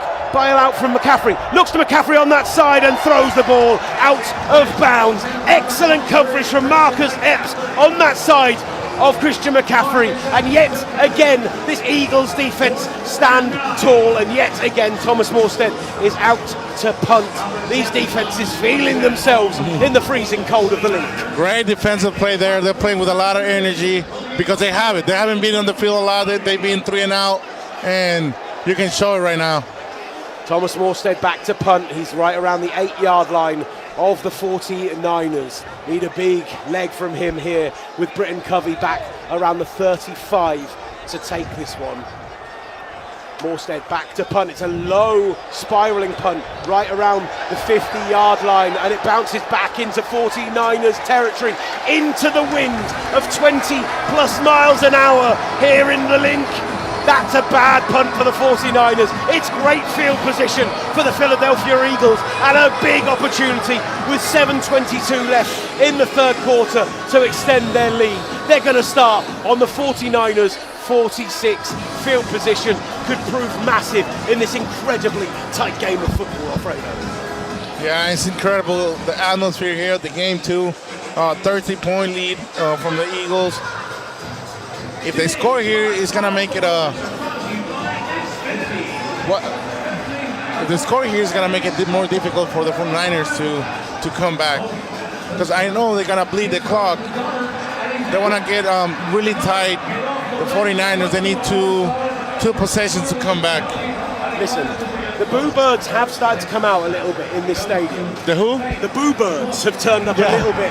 We're not hearing Go Birds, we're hearing the Boo Birds instead here at the Link. And running the ball on the last drive on 2nd and 18 and not having a big play designed on 3rd and 18. They're not happy with how this offense has operated. The first 3 drives of the night for the Eagles, they had 177 net yards and 2 touchdowns and a turnover on downs. The last 3 drives, they've had -1 net yard, 1 first down, The 49ers defense has stepped up massively, but if you're the Eagles, this is the moment. You've been gifted this the is the ball moment. on the 46. You've got to go and get some points. You need 11 yards to get a makeable field goal for Jake Elliott and his big leg, and with the wind in his direction for the next 7 minutes and 22 seconds as well. Like, I don't know. If I'm the Eagles fans here, Will Varney, I'm going to start booing if they don't score points on this drive. And the Eagles know they need to score. They need points on the board. They need this team keep rolling. And like you said, they need 11 yards to make a kickable field goal. And if they make it... Well, I was just going to say, speaking to an Eagles fan pre-game, he went out of his way to say the fact that Saquon hasn't been explosive as he was last year, the fact that this offensive scheme has been so frustrating. He wants Kevin Patullo out of the OC job come whatever may be of this season. We're seeing Alshon Jeffrey, the Eagles legend, up on the big screen, a big cheer from the raptures of these fans. And look, they need to make sure that these fans are cheering because they've been given good opportunities in this half already. We've still got 7 minutes 22 left of the third quarter, but you can't afford to make any mistakes or not take advantage of this great field position that they have right now. It's so windy in here that the referee spotted the ball at the 46 and it just rolled about 8 yards away in the wind from where the ball was spotted. He had to rush back in and put it back down. And Jalen Hurts is under centre. 1st and 10 from the 46. Barkley in the backfield. Devonta Smith off to his right-hand side. There's been some indications from Eric Kendricks on the far side. He's seen something. He wants to bring some pressure. Smith goes again. It's going to go to Barkley. He cuts inside and he is wrapped up behind the line of scrimmage. Sensational breakthrough from CJ West, the rookie defensive tackle of the San Francisco 49ers. They drafted to stop the run in a huge way this off-season, and whilst it hasn't been completely successful, particularly after Michael Williams went down, they've done a good job tonight. Yeah, the Eagles know they need to score. The defense knows they need to stop pretty well so they can come back for the game. 2-yard loss, 2nd and 12 from the 48. Hurts in the gun. Smith is alongside him in the backfield. AJ Brown on the right-hand side, and now they send Tank Bigsby in motion from right to left. Straight drop back for Hurts. He looks to Smith on the screen. A man falls down for the 49ers. He's got space. He's out for should be right around the first down marker. Picks up about 12 on the play. Eric Kendricks eventually in on the tackle, but they set up that screen with brilliant blocking on Renardo Green. But I think it was Upton Stout possibly who fell over early. And they're going to call it 3rd and 1. They do call it short. Tush push incoming. Tush push successful. Get past the line of scrimmage, past the 37, down to the 35-yard line. 1st and 10 Eagles. Man, this tush push is pretty good for this offense to play. They're unstoppable, man. Absolutely unstoppable. I thought they got past the first down marker. It's very difficult to see from our position here, but 3rd and 1, there was only going to be one play that they ran. Right, Tank Bigsby stays in the game. He's alongside Jalen Hurts in the backfield. Dallas Goedert, Devonta Smith and AJ Brown all split out wide left. They're going to hand the ball to Bigsby. Breaks to the right-hand side. Kendricks wraps him up again behind the line of scrimmage. Another loss on 1st down. 2 yards again. 2nd and 12 again. They're doing so well against the run on these 1st downs. They just need to stop them on the 3rd downs. Also Style going there, making the assist. They're playing pretty well. The defensive, aggressive and fast. If they keep going like this, they can make a run. Swarming to the ball brilliantly. This has been, I would say, Robert Saleh's best game pretty much since Fred Warner went down. But still they are down, 13-10 as it stands. Hurts in the gun, Devonta Smith in the backfield. 2 receivers right, one of them Saquon Barkley, 1 receiver left is Jahan Dotson. Barkley goes in motion from right to left and lines up behind Dotson, maybe setting up that screen again. Instead they go to Devonta Smith on the right-hand side, wide open, gets right down to about 2 yards short of the 1st down, wrapped up and taken down by Marcus Siegley. But that will be a 3rd and short again. They call it 3rd and 3 at the 28, so maybe just a yard too many for the push. Yeah, Devonta Smith like now was a running back going to the flat because he's pretty explosive, so you can find him pretty well and trying to get a few yards. We've seen Devonta Smith line up in the backfield twice on this drive, maybe trying something a little different right now, Kevin Patullo.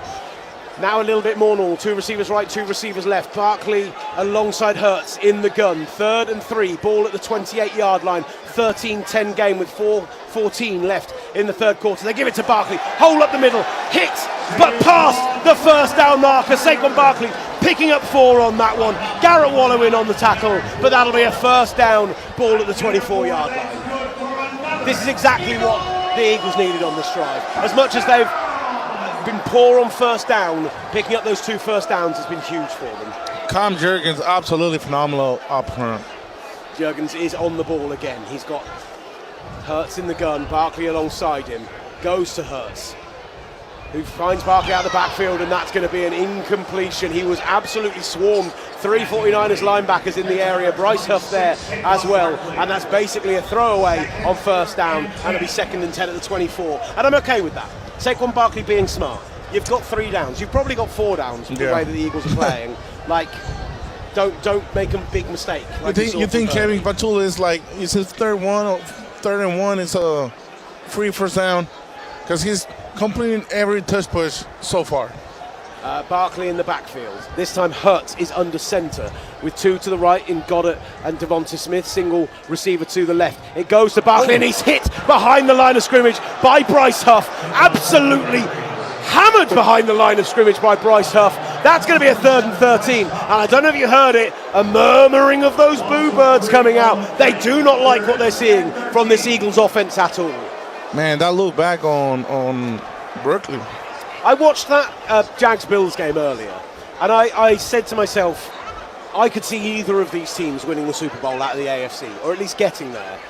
I don't know, the Eagles, the fact that they're going to have to go on the road if they win today, 3rd and 13, huge down. Jalen Hurts does it in the postseason. That is the line on him. What a moment this could be. Will Shipley goes in motion. He tucks it to run. A design run up the middle, slides, and Upton Stout brings him down. And that was an acceptance from Kevin Patullo that we are not going to pick up a first down. We're not going to look for it. He ran behind Cam Jurgens. A toe-tip tackle as well from Keon White on that one. And they're going to have to settle for a field goal. And this will remain a 1-score game. 4th and 9, ball at the 23. This is a 41-yarder for Jake Elliott. He's been money from this distance this season. Well, no, he's been 6 of 6 inside 40, only 7 of 10 from outside of 40, and he's hit an extra point off the upright today already. What's going to happen here? He lines up right around the 31-yard line for a 41-yard field goal. Ball is up, and kick is right down the middle. Eagles up 16-10 with 2:11 left. In the 3rd quarter, they do manage to put together a drive. They do manage to get some points on the board, but the 49ers will be delighted. This is still a 1-score game. A touchdown will still give them a lead. And 16-10 in the 3rd quarter, live and exclusive here on TalkSport 2. Woo. Everyone happy? I felt it really get cold in the last 15 minutes or so. My hands are freezing.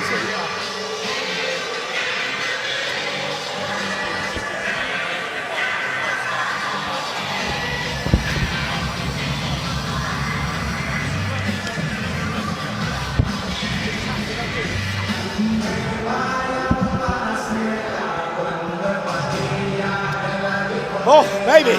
Woo! Come on. Touchdown drive needed here for San Francisco. They've lined up quite quickly here. Ollie, how long have we got on the break?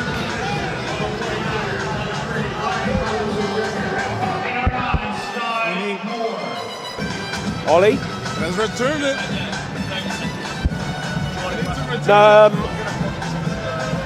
They haven't whistled yet. Yeah, they're indicating to go. Okay.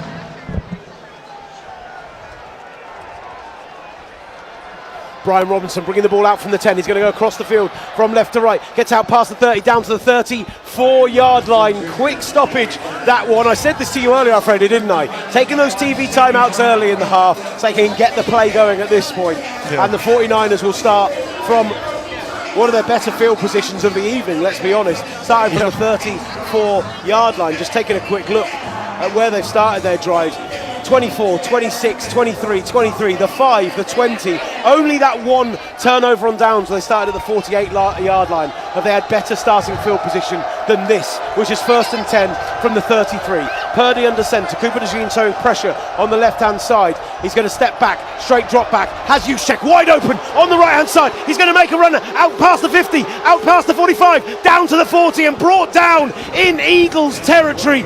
Huge play from this 49ers offence. Reed Blankenship who brings him down, but that is a massive first down play to get the 49ers into Eagles territory, practically into field goal range almost as well. Big start to this drive. 1:38 left in the third quarter. 16-10 the Eagles lead. 49ers with the ball. It's spotted at the 40. Purdy under centre, hands the ball off. McCaffrey looks to make a run up the middle, gets out to the 45, maybe even the 46 yard line. One of his better first down runs today, and it'll be 2nd and 4 from the 34. Yeah, nice blocking up front from the left hand side. Yeah, Spencer Burford and Jake Brendel making a good double block, and they're pretty patient on the defensive tackle, and they clamp to the second level, but McCaffrey also running pretty well through the middle.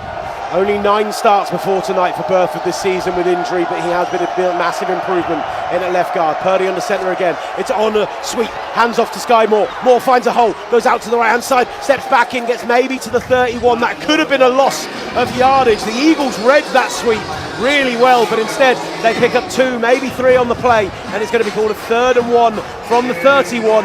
Nakobe Dean in on the tackle. I'm going to have to stand back up on the ledge again because the fans in front of us are finally getting up and trying to get loud again. It had been quieting down these Eagle fans despite the lead. The 49ers staying in this game, and right now a big 3rd and 1 at the 31 to keep this drive going. Purdy back in the centre again. Juszczyk moves into I formation with McCaffrey behind him. He's got one receiver to the left in Jawan Jennings. Now they send Juszczyk out that side as well. It's a little fake, and instead Purdy with the quarterback sneak up the middle gets 2 down to the 29, and that's a first down, San Francisco. Man, the Eagles has a pretty big defensive lineman, and be able to move these guys. Jake Brendel, Spencer Burford, Dominic Pony, they're doing a pretty good job up front. Look, Brock Purdy isn't the smallest quarterback in the NFL by any stretch of the imagination, but he is only 6'1", 220. And if he's running into Jalen Carter, and if he's running into Jordan Davis, fair play to him for getting 2 yards on that play. This is the playoff. This is the wild card. Every game this weekend so far has been fascinating. We're on the 4th of 6, all of them live for you on TalkSport 2. And as we go to the 4th quarter, it's a 6-point game. San Francisco driving for a lead. We've seen some unreal 4th quarters in the last 2 days. Can we see another one here at the link, live on TalkSport 2? Oh mate, it's getting so cold here now. Woo, baby. I thought it was me, like getting cold, but it's getting cold. It's really right? dropping, yeah. That wind's starting to really whirl around the bowl. It's the wind that's whipping. Like it actually, like it's so harsh. Also means that all my notes have just been abandoned. Speaking about the wind on air, did you say? There's hand warmers over there. Yeah. Help yourself. No, I got one. Yeah, thank you. Just making sure I don't get bunions, you know. That's the stuff people want to see and hear on the live stream. Me playing with my feet. Oh. Right.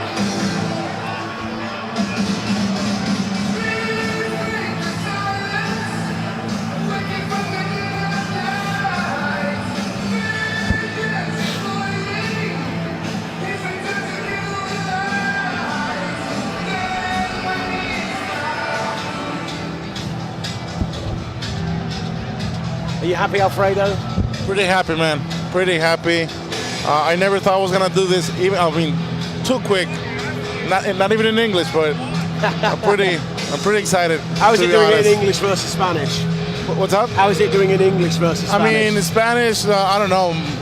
I think the thing is that I started speaking Spanish first. That's my first language. Then second English.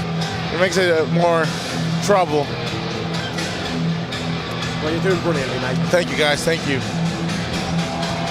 Look at this crowd, man. Oh, it makes me want to be inside. Might need to Might need to crush the break, mate. He said 10. Come back if you can. Purdy hands the ball off. It's a little trickeration as it goes to Jawan Jennings. He's going to throw downfield. Christian McCaffrey, end zone, touchdown Niners! Touchdown Niners! What an unbelievable play! Purdy tipping the ball to Sky Moore. It goes across and there's a flag on the play. Oh, I lost it. That was Trent Williams is. It's on the defense. It is on the defense. The touchdown stands absolutely huge. It was roughing the passer. Purdy tosses the ball up to Sky Moore on a reverse. It goes back to Jawan Jennings, and Jawan Jennings throws a deep touchdown pass to Christian McCaffrey. Absolutely sensational. This crowd immediately silenced. 16-16 game, 14:52 left in the fourth quarter. Unbelievable. That was a great play call Wow. from Kyle Shanahan. We saw these things a couple years ago against the Rams. Now we see this play to the Eagles. Great pass from Jawan Jennings just threw the deepest touchdown of the day so far. Oh, we saw it in the Super Bowl. 29-yarder, and there is a Niners fan 3 rows in front of us who is absolutely losing her mind, screaming and having a wild time. 29-yard touchdown pass for Jawan Jennings. Back in the studio, if you can get me some passing stats for Jawan Jennings' career, high school, college, the whole lot of it, I'd love to hear them. What an unbelievable moment. And as they step up for the extra point, which will give them the 1-point lead, there is a loss of booing going on from the fans around us. Eddie Pinheiro stepping up for this extra point for a 1-point lead. They're first since the first quarter. Ball is up, down, kick is up, and kick is good. The San Francisco 49ers in the fourth quarter now lead the Philadelphia Eagles 17-16. The stats on Kyle Shanahan having come from behind wins in the fourth quarter is atrocious. It's like, particularly when he's down 10. If the Eagles had scored on that last drive and scored a touchdown, he's 1-36 in his career when having to come from behind 10. Instead, they hold them to the field goal, they go on the touchdown drive, they pull something amazing out of the bag, Alfredo, and suddenly it's very much game on. That was a Friday play.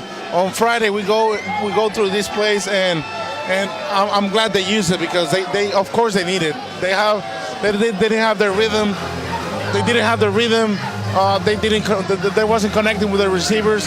But this play came in a good opportunity. Unbelievable. It was Jalen Carter who was called for the roughing. Was the roughing called on Brock Purdy, because he wasn't technically the passer in the end? Jawan Jennings was.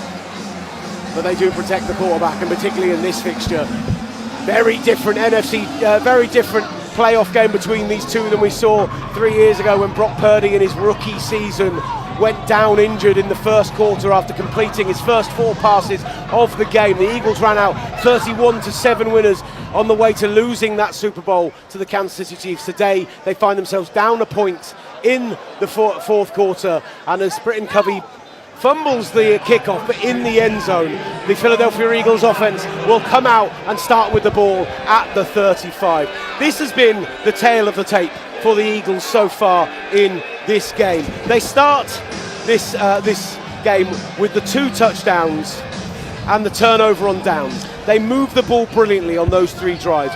Over 170 total yards on those 3 drives. Since then, the 123-yard field goal drive, 3 punts. They've not been able to take advantage at all of a banged-up 49ers defense. What can they do in the fourth quarter? 14:52 remaining, 17-16 game.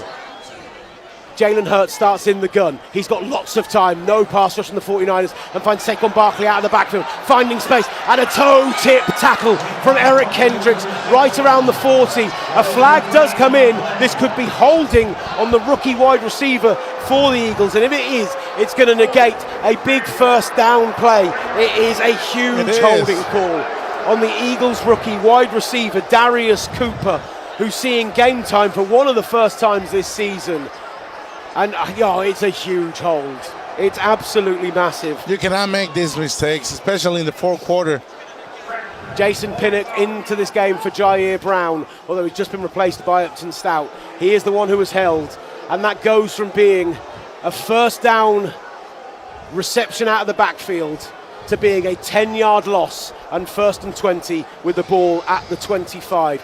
The Eagles have had 5 penalties so far this evening. The 49ers, 6 penalties with the Jalen Carter, although that won't have been accepted. 5 accepted penalties in this game. The 49ers so far have played a completely clean game. Not been the story this season. Hurts in the gun. Pass rush coming up the middle. He's forced to go over the middle, and that one is broken up by Wallow over the top of Dallas Goedert, and it'll be 2nd and 20 from the 25 as Robert Saleh's defense are feeling themselves, Alfredo. What a game is Wallow having. He's playing absolutely incredible tonight. Cam Inman, the 49ers beat writer, tweeted on their first practice of the week that Kendricks and Wallow looked like the best linebacker pairing they'd seen since Fred Warner went down in practice, and so far they have proved it today. Kendricks over the middle, Wallow out there as well. Nickel defense as Kendricks potentially shows some pressure. Hurts in the gun, one running back alongside him, and he hands it off. It is to Barkley, outside zone. He has got blockers on that side, but Upton Stout gets to him. Renardo Green gets to him, and on a 2nd and 20, they're able to pick up maybe 3, maybe 4 yards on the play. In fact, they're going to call it a bigger game than that. Give them 7, but it's 3rd and 13 from the 32. Huge 3rd down play for an Eagles team who have not been able to convert those so far. Jalen Hurts, your reputation is that you come up big in January. You are a playoff quarterback. What can you do? Empty backfield, 3rd and 13. Devonta Smith and Saquon Barkley split out wide right. 3 receivers to the left, including A.J. Brown in ISO on the left-hand side. 49ers defense playing way off the line of scrimmage. Hurts scrambles out to the right-hand side. Under pressure, he has to throw the ball away. Throws the ball away, and it's another stop for this 49ers defense. 17-16 game, and you thought we heard the boos before. Just listen to the crowd around us in Lincoln Financial Field as it's another 3 and out for this Eagles offense. What a performance from this 49ers defense so far. That was Keon White. We acquired him via Patriots this year. He's doing an absolutely phenomenal job.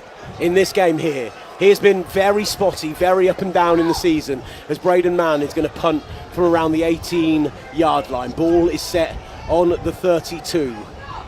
Be a moment to maybe bring out a fake. No, they are going to punt it downfield. It is into the wind, and Sky Moore muffs the punt, but collects it at the 21, out to the 30, trip tackled, and ends up going down right around the 32-yard line. And that's where the 49ers will start their next drive. 13-15 left in the 4th quarter. A 1-point lead for San Francisco, and now they come out with the ball. Eagles fans shifting uncomfortably in their seats in the freezing cold Lincoln Financial Field. And we talked about it in the break. If people are watching on the YouTube stream, they can see that. The wind in this lower bowl is really starting to whip around. I think people are hearing it on the mics a little bit at home, and that's why it's like it's 4 or 5 degrees in here technically. But Will Varney, it feels like -7, and I don't know, just over the last half an hour, I've started to feel it in the fingers, I've started to feel it in my toes to bring some wet into our broadcast. I am getting free. So being on that sideline, being in gear, you get harder hands. It's more difficult to kick the ball. It's more difficult to tackle. Everything hurts more. Like this weather, I think, is affecting this game. A secret for the listeners that Mr. Will Gavin brought 3 pairs of gloves with him for this trip. One pair, Alfredo's got the leather pair. Another pair have been handed out to a member of the 49ers international team. I've gone gloveless. I'm feeling like these fingers are close to falling off. But I tell you what is also close to falling off. The Eagles' potential hopes of going back-to-back right now. Lovely trick play on that touchdown throw for Juwan Jennings, finding Christian McCaffrey. Bit of trickery, bit of inventiveness that maybe just goes to show and highlight how stale this Eagles offense has become. Yet more boos from this crowd, starting to get a little bit chippy between the 49ers fans and the Eagles. It just means more, doesn't it? Hyping up this crowd.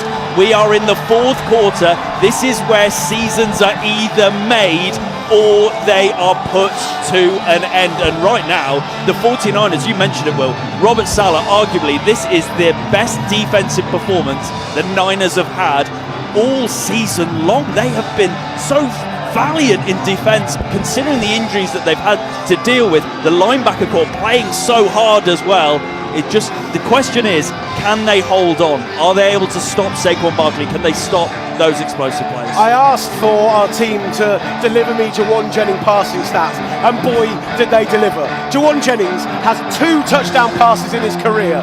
The first one came in the Super Bowl against the Chiefs in Las Vegas, a 21-yard passing touchdown. The second here in the postseason. In college, 5 pass attempts, 2 completions, 2 touchdowns. Jawan Jennings got an arm. That's what we know now. That's what we know for sure. It's getting loud, and the 49ers offensive outfield will join us for the rest of this fourth quarter with 13:15 remaining. We'd love to have you come and join us as the third man in the booth, because this is going to get wild. Purdy in the gun, sends McCaffrey out wide. He's gone 5 wide on this first down. Juszczyk bunched on the left-hand side, and he's going to look to that side. Purdy finds Juszczyk out past 35, 39 and down to the 40-yard line, and that's a first down, San Francisco. 10-yard completion to Kyle Juszczyk. Lovely bunch formation with Jawan Jennings out there, and that's a big first down to start this drive. Well, I just wanted to butt in and say I love what Kyle Juszczyk does for this offense.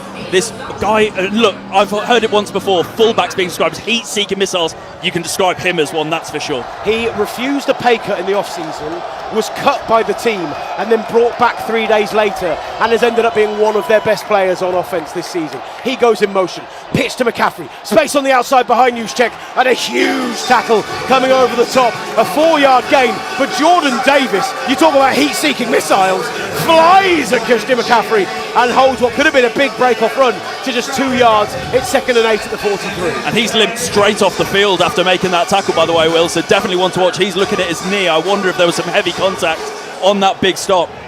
Now the 49ers have a lead here and have the ball, yet they're snapping the ball outside of 10 seconds, and actually they are one of the quickest to snap the ball left in the playoffs, and they do it again. Purdy, straight drop back, goes for a shot downfield, and it's going to be picked up again as Quinyon Mitchell put it into the ground, or has he caught that? It's unclear. Quinyon Mitchell, he's returning the ball back to the 40, 35-30, and the 49ers offense are coming off the field, and the referees indicate that it's a second interception for Quinyon Mitchell, targeting his tight end downfield. Brock Purdy throws it into the waiting arms of Quinyon Mitchell, his second pick of the day, and just as the Eagles needed something to shift the tide, Quinyon Mitchell, the second-year corner, the All-Pro, delivers yet again. Huge. Absolutely huge. You've got to be aggressive. I know you do have a 1-point lead though. I'm just wanting to watch Quinyon Mitchell. Does he continue the catch? Yeah, he does. It is great. One-handed, clutches the ball into his stomach. He is having a phenomenal year. Named first team All-Pro. Massive play in a big moment. Alfredo mentioned it earlier on. Great protection. He has it. He's looking downfield. Is that to Luke Farrell? Is that to Farrell? I'm seeing the tight end. And just it is just a monster play yet again from Mitchell in a big spot. The crowd goes wild. I think the earlier play was on Purdy more than that one. That play is a brilliant play from Quinyon Mitchell. The earlier one was a big Purdy mistake, but 2 interceptions for this 262nd pick, and now the Eagles offense being booed by their own crowd, sluggish since the Dallas Goedert second touchdown, get the ball back. That's going to be Saquon Barkley running off the left-hand side, gets down to the 45-yard line, big pickup on first down of 6, maybe even 7 yards, and they're going to call it 2nd and 2 from the 46. Marcus Siegel in on the tackle. Great duo from London Dickerson and Jurgens again, playing pretty well. Look at Jurgens, man, going up the field, running fast. They are so physical, but also so athletic. That entire Eagles line. You look at Jordan Mailata, he's unbelievable at getting downfield on those running plays, considering he is a huge human being. Jalen Hurts under centre, 2nd and 2 from the 46. Inside their own half, fakes the handoff, rolls out to his left. He's under a little bit of pressure, but he's going to run it. He's going to get right back to around the line of scrimmage, down to the first down marker, and as he goes down, he's hit by Cleveland Ferrell, and a flag comes in on the far side. That's going to tack on 15 to what was already a first down run. It's a first penalty of the night for the San Francisco 49ers, but man, is it going to be a telling one as it moves the Eagles into 49ers territory and past the 40-yard line. Alan Eck to confirm it. Yeah, the rookie Marcus Siegel. Yeah, coming across on that, undoubtedly Cleveland Ferrell involved in that. as well. Jalen Hurts gives himself up. It's very late. I think that's very harsh, Will Varney. I think that's really harsh. Look, at that moment in time, he's still not fully given himself up, and you've got to make the tackle. And I think some sense has to be made in those decisions. Fine margins, I know, but it's football at the end of the day. It's going to be physical, it's going to be competitive. And right there, I think that is a really harsh call. He's not going out of bounds either. He's going down in bounds. Anyway. It's a football play. 36-yard line, they get it 1st and 10, move the ball into 49ers territory. It's the biggest chunk play they've had since the first half, and it's come on a penalty. Jalen Hurts hands the ball off to Saquon Barkley, who makes a cutback to the left. Brilliant from Barkley, making men miss and getting about 9 yards on that play. They even go for a first down. That's where Saquon Barkley, who can be so shifty, the shiftiest hips in all of football, and that's a brilliant first down run for Saquon Barkley. They're going to call it 2nd and 1 at the 27-yard line. 2nd and 1. 49ers, 4 down linemen having a conversation. Eagles in the huddle. Ball at the 22. 2nd and 1, as we say. Jalen Hurts under centre. Saquon Barkley in the backfield. AJ Brown, quiet tonight so far, off that left-hand side, up against Demo Lenore. 2 receivers to the right. It's going to be 2 Barkley again, who makes a man miss, stutter steps, and get out past the first down marker. Brought down by Wallow and Kendricks, but not before gaining 4 yards on the play, down to the 22-yard line, and that's a 20-yard line, and that's a first down for the Philadelphia Eagles. They needed their rhythm. I think they find it running through the middle, inside zone plays, and the guards, both guards, Dickerson and Steen, they're playing pretty well. The defense has done brilliantly to hold this team so far in this second half. But that's it. When you have the turnovers, when you have that killer moment, you've got to go back out into the field so much quicker than you expect. That's the outcome, is that you look tired and struggle to tackle. Hurts under centre, hands it to Barkley again. This time he's wrapped up behind the line of scrimmage, brought down by a rushing Marcus Siegler and Eric Kendricks, and that's going to be about a 1 yard loss, maybe back to the line of scrimmage. They're going to call it 2nd. In fact, they're giving him a yard. 2nd and 9 from the 1. Certainly the touch judge on the far side looks completely out of whack with what everyone else is suggesting. And there is a player getting up slowly, and it is Saquon Barkley. Training staff coming on. It looks like it might be an ankle. He's looking down and holding it. He's limping, and he's making his own way off to the sideline, limping on that foot. But certainly that is a moment of concern for the Eagles, who have struggled to move the ball in the second half, are just outside the red zone, have 2nd and 9 at the 21, and have Saquon Barkley going out of the game. Not the only potential injury. Watching Tyler Steen starting right guard, he's also heading over to the sideline. He got banged up on that very same play with Saquon Barkley. So 2 new players heading into this offense ahead of this next drive. Matt Pryor coming in that right guard position. His back to us here. Jalen Hurts has Tank Bigsby alongside him. They were just about to break the huddle, and I think the referee maybe came in and said, we haven't started the play yet, guys. We had an injury timeout, a stoppage because you had a man down on the field. 9:13 left in this fourth quarter. 17-16 game. 2nd and 9, ball on the 21-yard line. Eagles with a chance to take the lead. This time it's going to be Tank Bigsby alongside Jalen Hurts in the backfield. We're keeping an eye on the sideline for Saquon Barkley. A replacement at right guard as well. 2 receivers to the left, split out, 2 tight to the right of the formation. In AJ Brown and Dallas Goedert. It's going to be a straight drop back. They're going to look for a deep shot. Ronaldo Green in coverage, looking for Devontae Smith. Lots of contact. The fans in this stadium are convinced there should have been a flag, but it falls incomplete. And Ronaldo Green up against Jahan Dotson gets the stop, and it's now going to be a 3rd and 9. Listen to how angry the fans in front of us are at that no call from the referees. They really have let them play today. That's one thing you have to say. Yeah. Absolutely. Look, we've seen it. There's a lot of physicality from both sets of the corners for both teams. They're allowing them to be physical, ticky-tacky. I personally wouldn't be calling that as pass interference. Right, lining up on the 3rd and 9. They don't want to settle for a field goal and make this a 2-point game here. Desperate for a first down. It's 9 yards for a first down, 21 for a touchdown. Hurts looks over the middle, finds a man, gets about 6 on the play, down to the 15-yard line, but he is 4 yards short of the first down. Will Shipley on the catch, and right now Jalen Hurts is staying on the field. Nope, he's jogging off, and they're going to go for the field goal. It took a moment for Sirianni to discuss it with his team, and instead they're going to settle for the points. Pretty smart decision. Just their second points of the second half. 13 in the first, just 3 in the second so far, and with 8 minutes and change left in this fourth quarter, it's going to be Jake Elliott for a 33-yarder. A reminder, from this exact range, he has hit the post on an extra point already. Snap is down, ball is up, and the kick is good. Right through the uprights with exactly 8 minutes on the clock in this game. The Eagles retake the lead. The fireworks go off around the top of the stand. 19-17, and off a second Brock Purdy turnover, they retake the lead. Alfredo. You need to be smart right now if you want to bleed the clock and try to score, or try to win the most yards that you can, or get closer to the field goal right away, because if you give back the ball to the Eagles, they might have a chance. Well, the 49ers will come out onto the field down 2, 8 minutes remaining, 2 timeouts when we come back, live here at Lincoln Financial Field on TalkSport 2. Are you happy?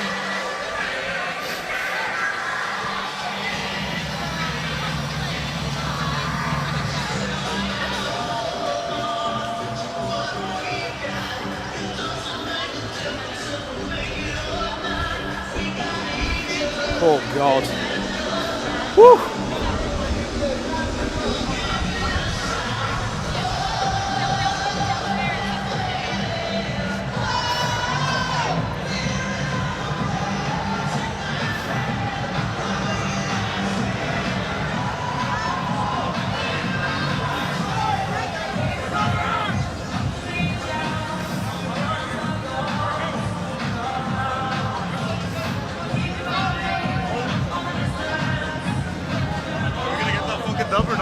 Saquon Barkley's on the bike right now, so he should be fine. Okay.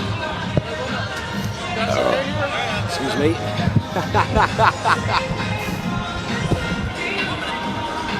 So is this a local or international?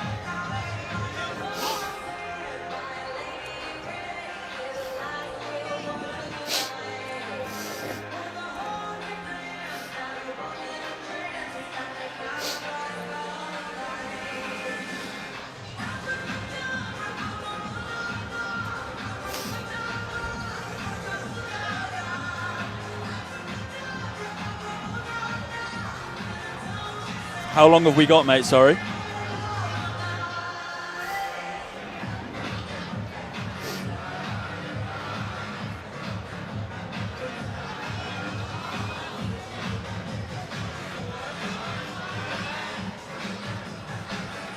Ha! What's the temperature there? 0.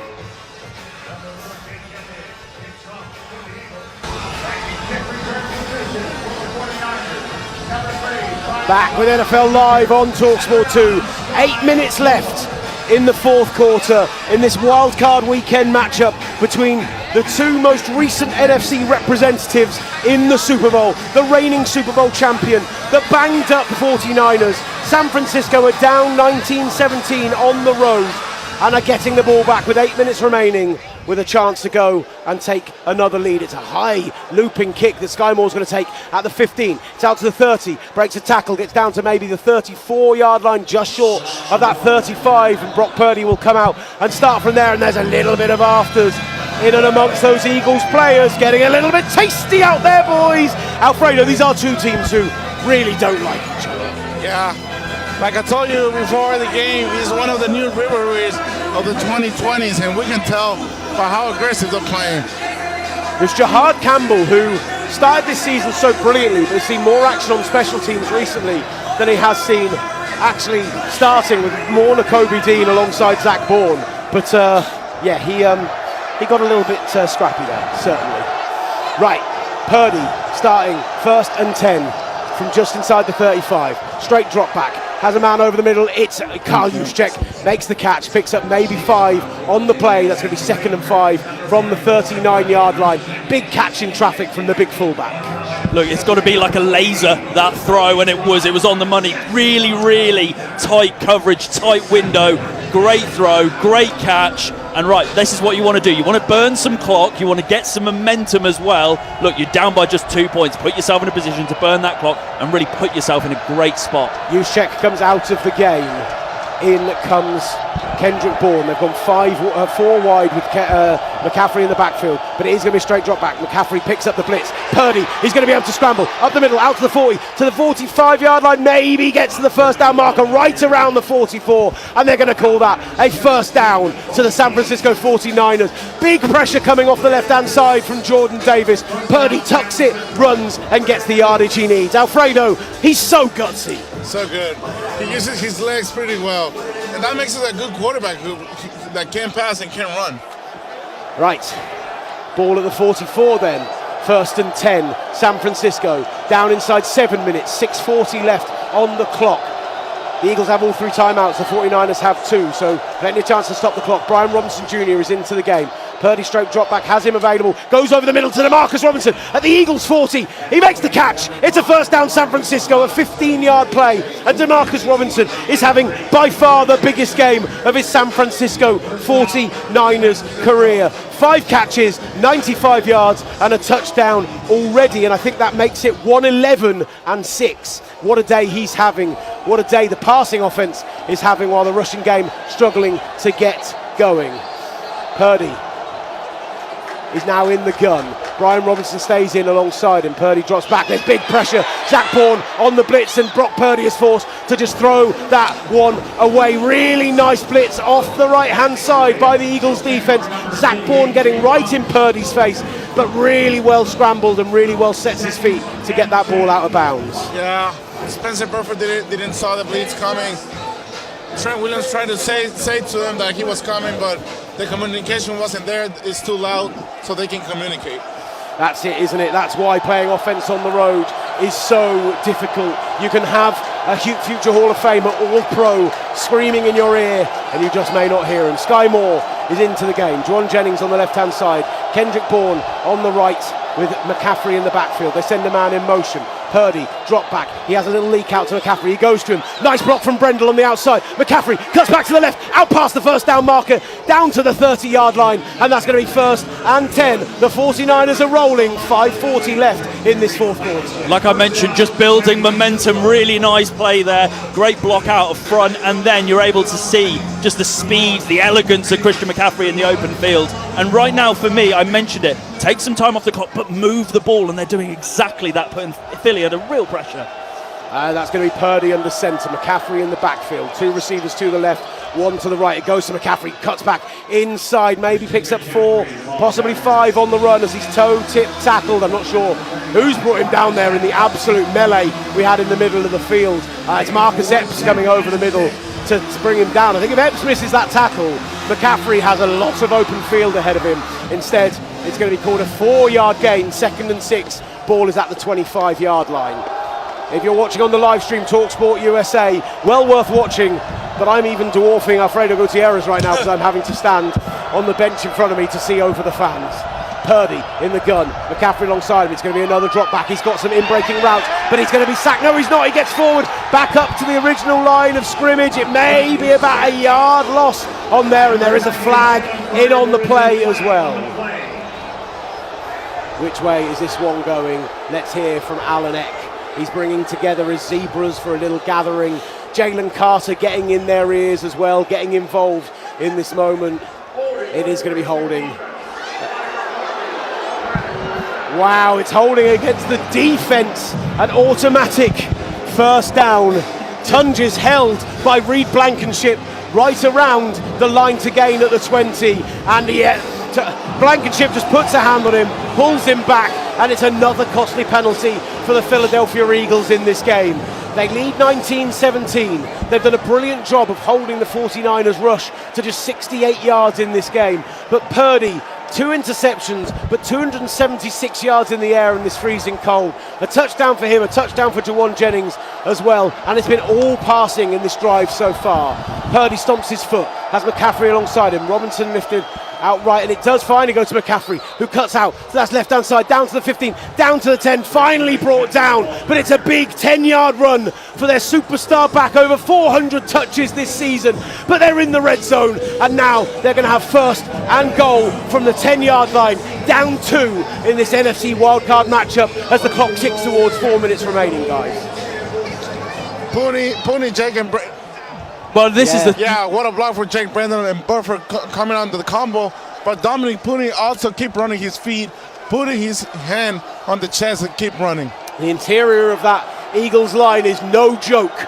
But so far the 49ers on this drive doing a great job of handling them. Purdy in the gun, stomps his foot.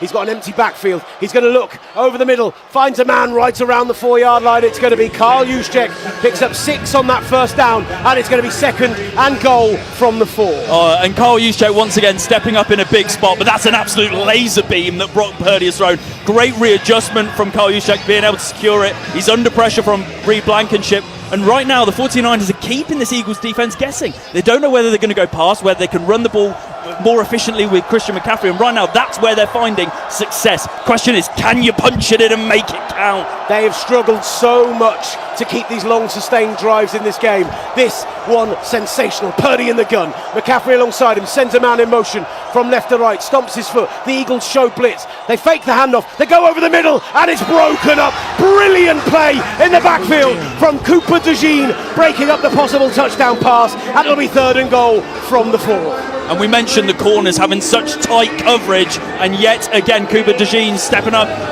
on Jawan Jennings, not giving him even a moment to breathe. Should Jennings make that catch? Should he be able to make that grab though, Alfredo? What do you think? He shouldn't make it. He touched it. No, I think that's unbelievable coverage, Cooper DeJean. I think that's sensational. Purdy in the gun, McCaffrey alongside him, 3 receivers right in Jennings, Kendrick Bourne and DeMarcus Robinson. 1 receiver to the left is his tight end. He sends Bourne in motion, stomps his foot, gets the ball, looks to his right hand side, steps up in the pocket, throws left instead. Touchdown Niners!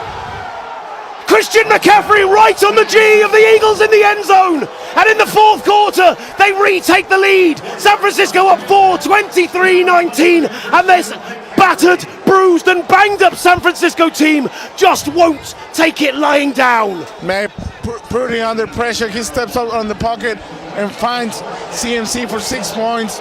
What a drive for the 49ers offense. Nakobe Dean was ripping off that right-hand side, and Trent Williams, maybe a bit of a suggestion of a hold. The Eagles fans certainly thought so, as the extra point is up, and the extra point is wide left. Now, it's not key because it would have only been a 5-point game instead of a 4-point game, but Eddie Pinheiro has been absolute money, the San Francisco 49ers kicker this season since coming in. There's a reason they call him Eddie De Niro. But actually, as good as he's been on field goals, just 1 miss this season, that is his 5th missed PAT. 1 missed field goal, but he's 35 of 40 on PATs. I had to do the maths of how many touchdowns they've had tonight. But that's it. Sometimes you can just take your eyes slightly off the ball, and even in a big moment, like you mentioned, still a 4-point game, 2:54 left remaining. You're going to have the Eagles offense come out now. And once again, when that touchdown throw, when Christian McCaffrey gets his hands on that ball, this place fell silent. You can hear a pin drop.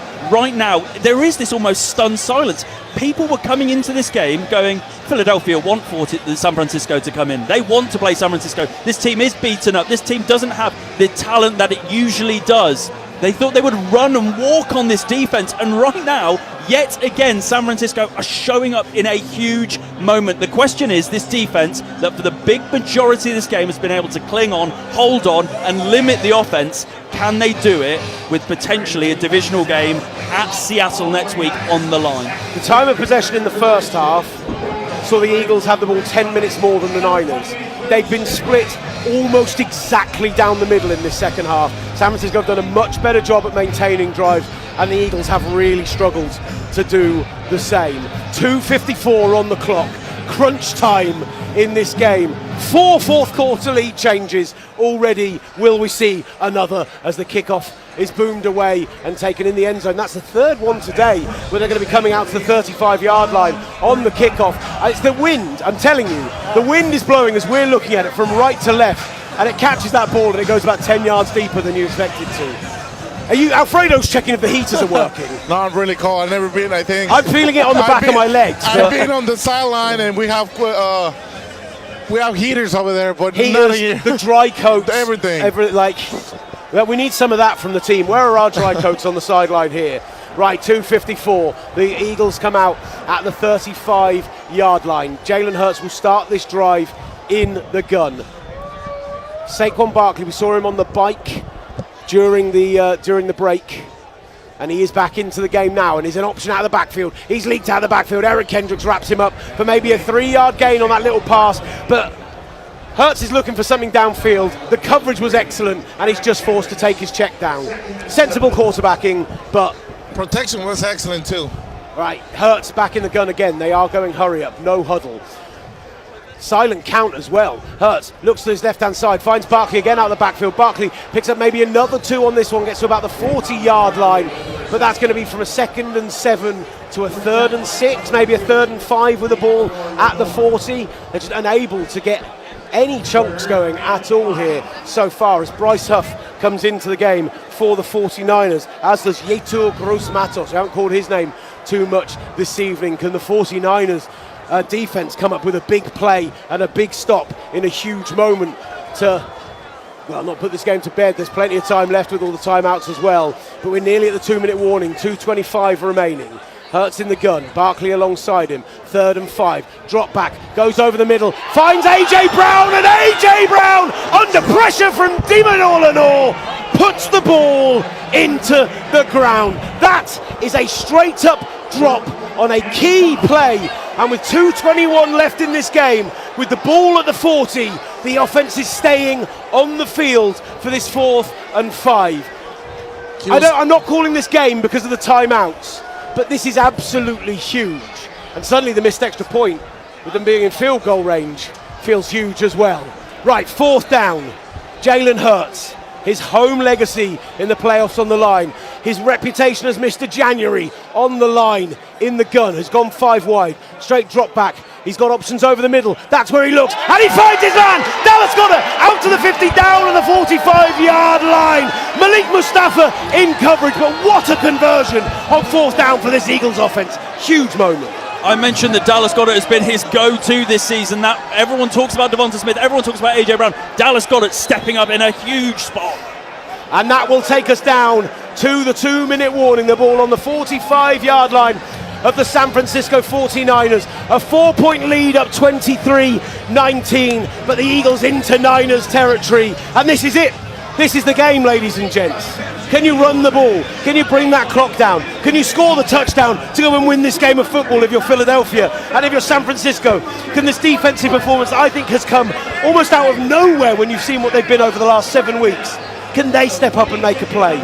I don't. Come on, Will. What are we saying? Well, I'm intrigued to pick your brain, Alfredo. How do you play this final drive if you're Philadelphia looking to score a touchdown? Because right now, you know that you're playing. You still have 3 timeouts, so you don't necessarily need to rush the clock. You have Saquon Barkley. Do you proceed with the run to begin with? You know that you can pick up decent chunks. They're averaging around about Saquon's having runs of 7-8 yards in this second half. What do you think? Is that how you would go forward with this? I will try to protect the ball at all costs and also the time, because if you give back the time or the ball to Brock Purdy and this offense, because they're moving too, you don't want to give them time. You want to feel them under pressure. So go slow. Try to get the touchdown, but if you get it, try to give them the less time they could. But this is the thing we've seen with the 49ers defense. Bend, not break. This defense, beaten up, bruised. We continued to mention it today, but still, they've arguably had their best defensive performance. They've really stood up to the occasion. I've been thoroughly impressed with Garrett Wallow and Eric Kendricks as that linebacker core, which many people perceive to be the major weakness in this team heading into this game. Right now, it's all about, can you stand up in the biggest moment? Can you limit this offense? I suppose the question is, if you're limiting Jalen Hurts to checking the ball down to Saquon Barkley, that's still the risk. Saquon Barkley in the open field can make anything happen. So we could, in theory, see 2 more lead changes still here. If the Eagles score quickly and then the 49ers go and win this game. So far, we've had 12 fourth-quarter lead changes this weekend in 4 games.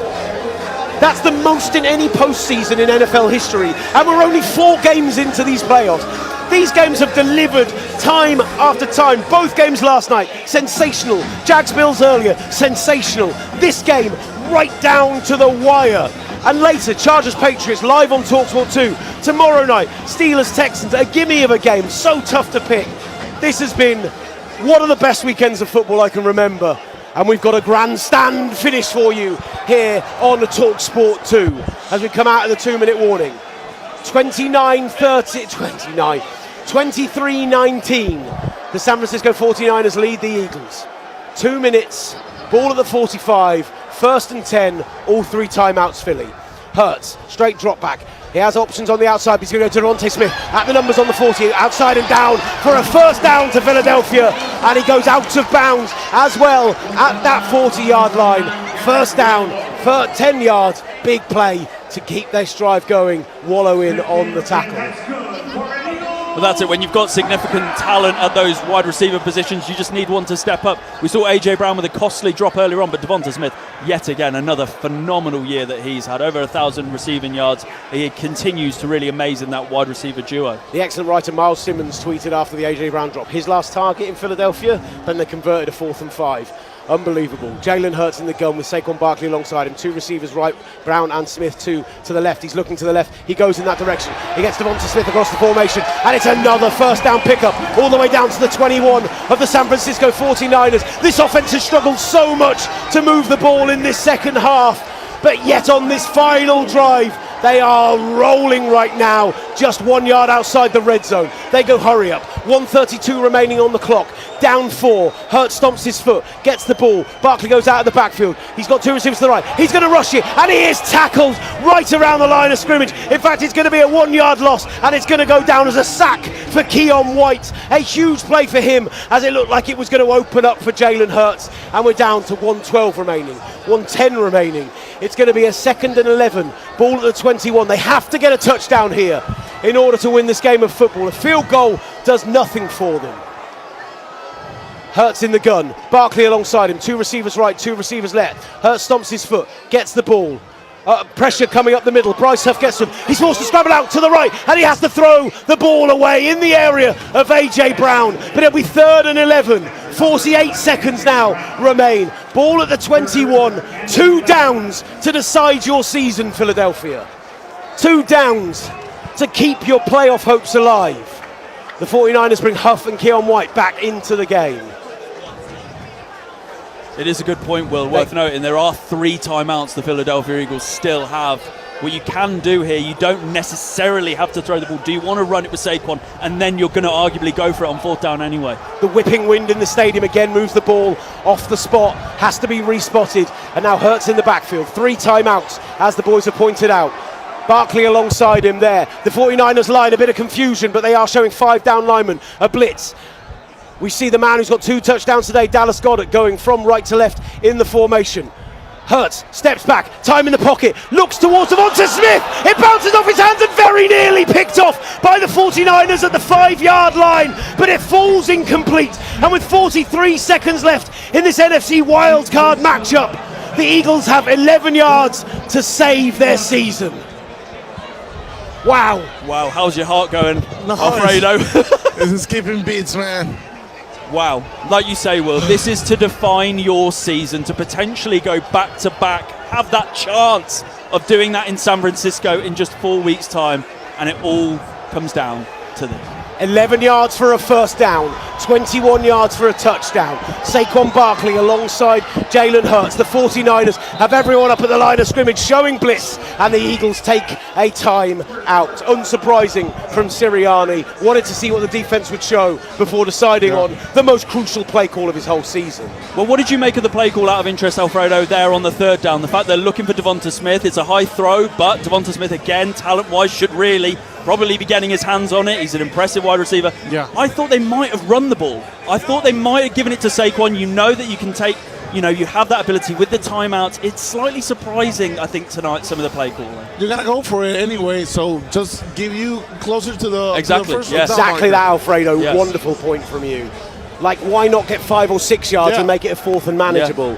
Why go for it all and leave yourself in a 4th and 11? Right, the crowd here in a hushed silence. The occasional shout of "Go Birds" coming from the fans around us in this lower bowl at Lincoln Financial Field. EAG LES, Eagles is the call.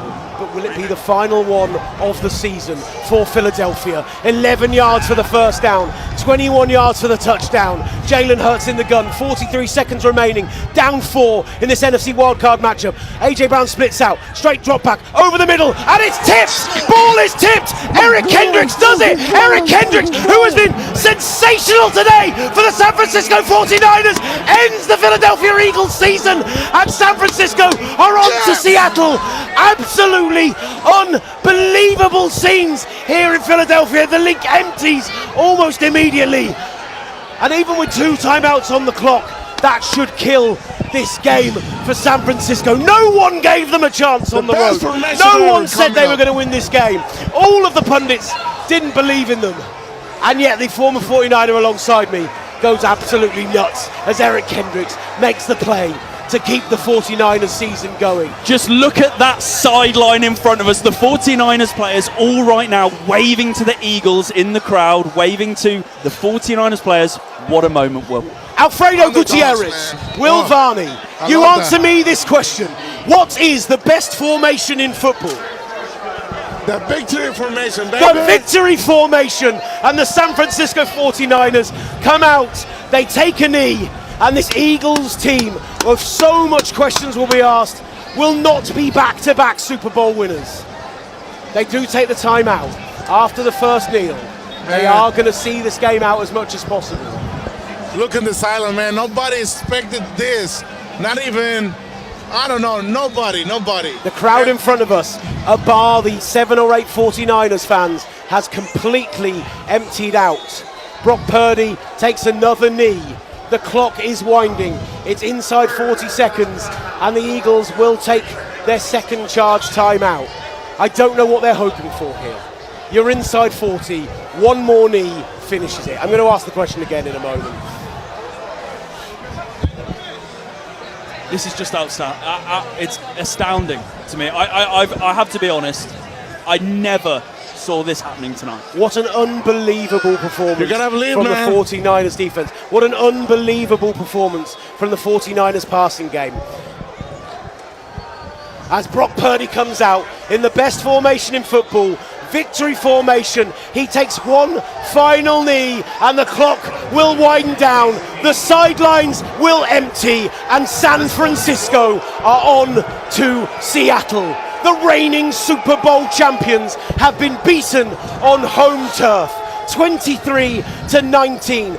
All of the pundits didn't give San Francisco a chance. They came into this game battered and bruised and missing so many key players. They only scored 3 points on offense last week. They had the lowest yardage total of the Kyle Shanahan era. The defense was meant to have no chance of stopping Saquon Barkley. And yet, as the clock hit zeros and the handshakes happen at midfield, San Francisco are victorious on Wildcard weekend, and the Philadelphia Eagles will be asking huge questions in this organisation come tomorrow morning. Wow, unbelievable. This linebackers group came from the couch, like you said, and they played incredible today. Eric Kendricks came to this 49ers team in the offseason. Garrett Wallow too, he played incredible today. The whole defense, Robert Saleh did an incredible job today stopping this Eagles offense. 18 months ago, Eric Kendricks agreed to sign with the San Francisco 49ers. Then the Cowboys came calling. He had the relationship with the Dallas Cowboys defensive coordinator, and he made a business decision to turn down the contract at San Francisco and go to Dallas. He's cut in the offseason. He's on the sofa. He's injured. He's been out of games. And today, he's come in for this 49ers team, having been signed just a few short weeks ago. Started at middle linebacker. He's the third string middle linebacker. Garrett Wallow is the fourth string will linebacker. And they have been sensational all night long. What a performance from this 49ers defense. What a performance from Eric Kendricks as Christian McCaffrey trots down the tunnel on the far side. And let's just think about this. Demarcus Robinson's touchdown. Jawan Jennings' pass to Christian McCaffrey. Purdy, 2 interceptions tonight, but throws for 286 yards, 2 touchdowns, and gets the game winner with an absolute ripper to McCaffrey in the end zone when they're forced to again scramble improvise and do something special.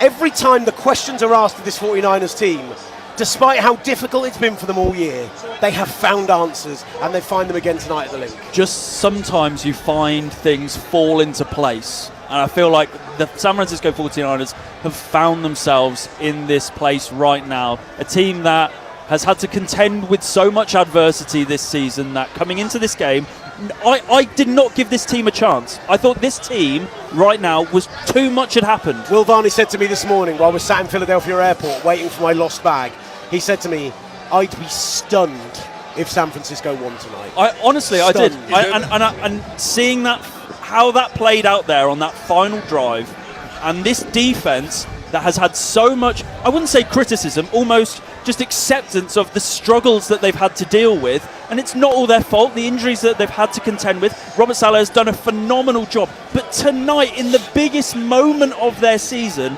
they stood up and were counted. I think it is unbelievable, the performance they did tonight. The scheme, everything they did, the players running to the ball like it was almost like it was like they were on fire at times. Yeah. And I think it just shows that sometimes coming in here with a lack of expectation, players will eat that up. The 49ers had nothing to lose. They played with heart, with passion. They play aggressive. They were on point. They knew they were the underdogs, and that kind of brings fire to their hearts, you know. That's why I know this team, I know these coaches, and the only one to do is win, you know. It's astonishing. All of like that build-up today was all about the air issues. George Kittle goes down.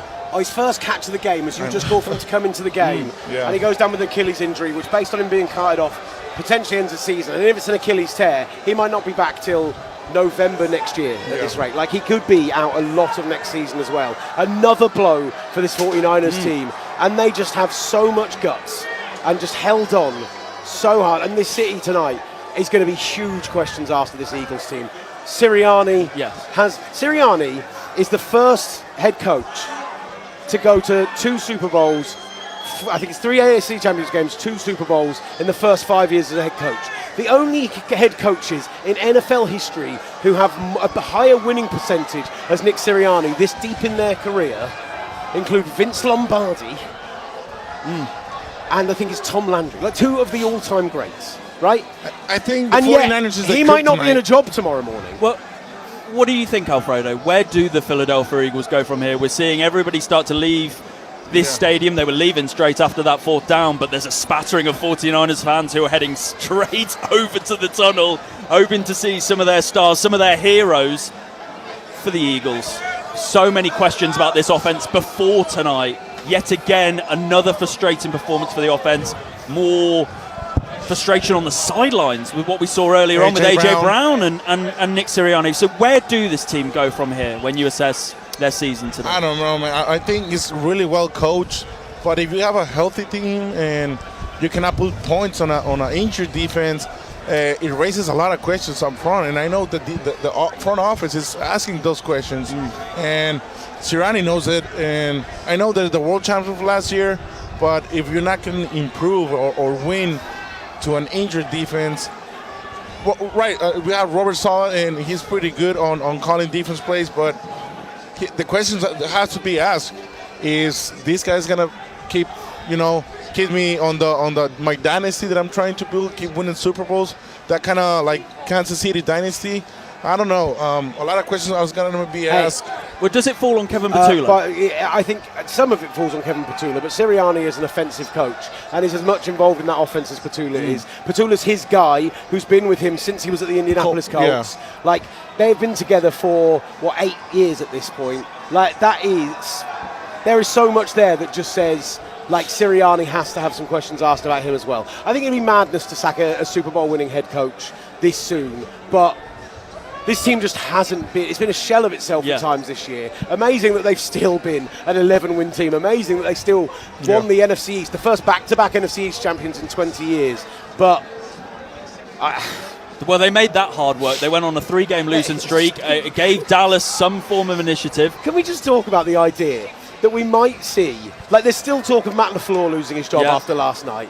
John Harbaugh's left Baltimore. Yep. If we then see Nick Sirianni as a Super Bowl winning head coach leave us, like, it's got to be the wildest head coaching It is offseason crazy. in modern memory. Like, if either of those happen, if LaFleur or Sirianni goes, astonishing. It is just crazy, and it's been a crazy night. The fact that the San Francisco 49ers have come in here, and again, great performance from the offense, but also they had to answer some questions after just putting 3 points up on the board. And I know you're going up against one of the best defenses in the league last week against the Seahawks, but what they did today, the creativity with that design play for Juwan Jennings throwing the touchdown pass to McCaffrey, they didn't give up on the run. The run started to really provide some dividends right at the end.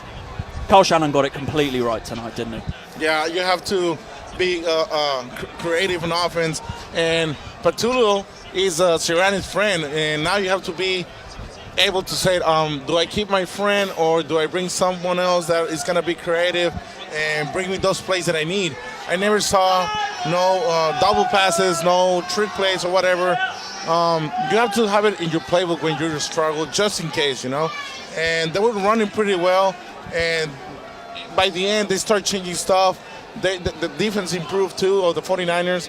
But as an offensive coordinator, you have to be creative so you can keep points on the board.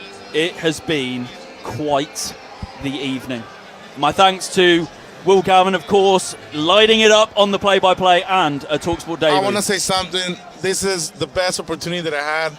Imagine this is my first time playoff, and I'm absolutely thankful for this opportunity, It guys. has been phenomenal having you on our coverage, Alfredo. We've had so much fun bringing you the action at home, live here from Philadelphia.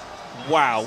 A reminder for you to check out our TalkSport USA YouTube channel. You're going to hear Across the Formation with Will, Ollie and Sam later in the week. They're going to be breaking down all the news, storylines. I'm sure this game will feature as well in a section. Make sure to subscribe. You don't miss an episode. We mentioned that the San Francisco 49ers, what is more dangerous than a wounded animal? This team that has continued to fight week after week, 12 wins in the regular season, the chance to make the NFC number one seed, they didn't. So they come here to Philadelphia, the home of the reigning Super Bowl champions, and they have stunned this Philly crowd into silence. The 49ers, goodness me, their fans are going to have some night here in the city. Goodness me, what a day for Kyle Shanahan, what a day for San Francisco. Their journey continues. So it means that the NFC divisional round is set. We will see next weekend the Seattle Seahawks welcome their divisional rival, the San Francisco 49ers, just a couple of weeks after a shootout for the number one seed in the NFC. They're going toe-to-toe for the NFC Championship game. That is next week, as is the Chicago Bears welcoming the LA Rams. 2 games still to go in Wildcard weekend. Early hours of Tuesday morning, we're going to be bringing you the Houston Texans up against the Pittsburgh Steelers. Following us right now, though, we've got another absolute cracker for you. Could we potentially see another upset, this time in the AFC? 7th seed Los Angeles Chargers are on the road in Foxborough facing the New England Patriots. Will it be Drake May or Justin Herbert who shines in primetime? Ollie Hunter going to be taking you through that one. But what a night it's been in Philadelphia. Stunned silence, an empty stadium, but you might hear some cheers in the background. Those are for the red and gold. It's bang, bang, Niner gang. They are heading to Seattle. It has ended here at Lincoln Financial Field. San Francisco 23, Philadelphia 19.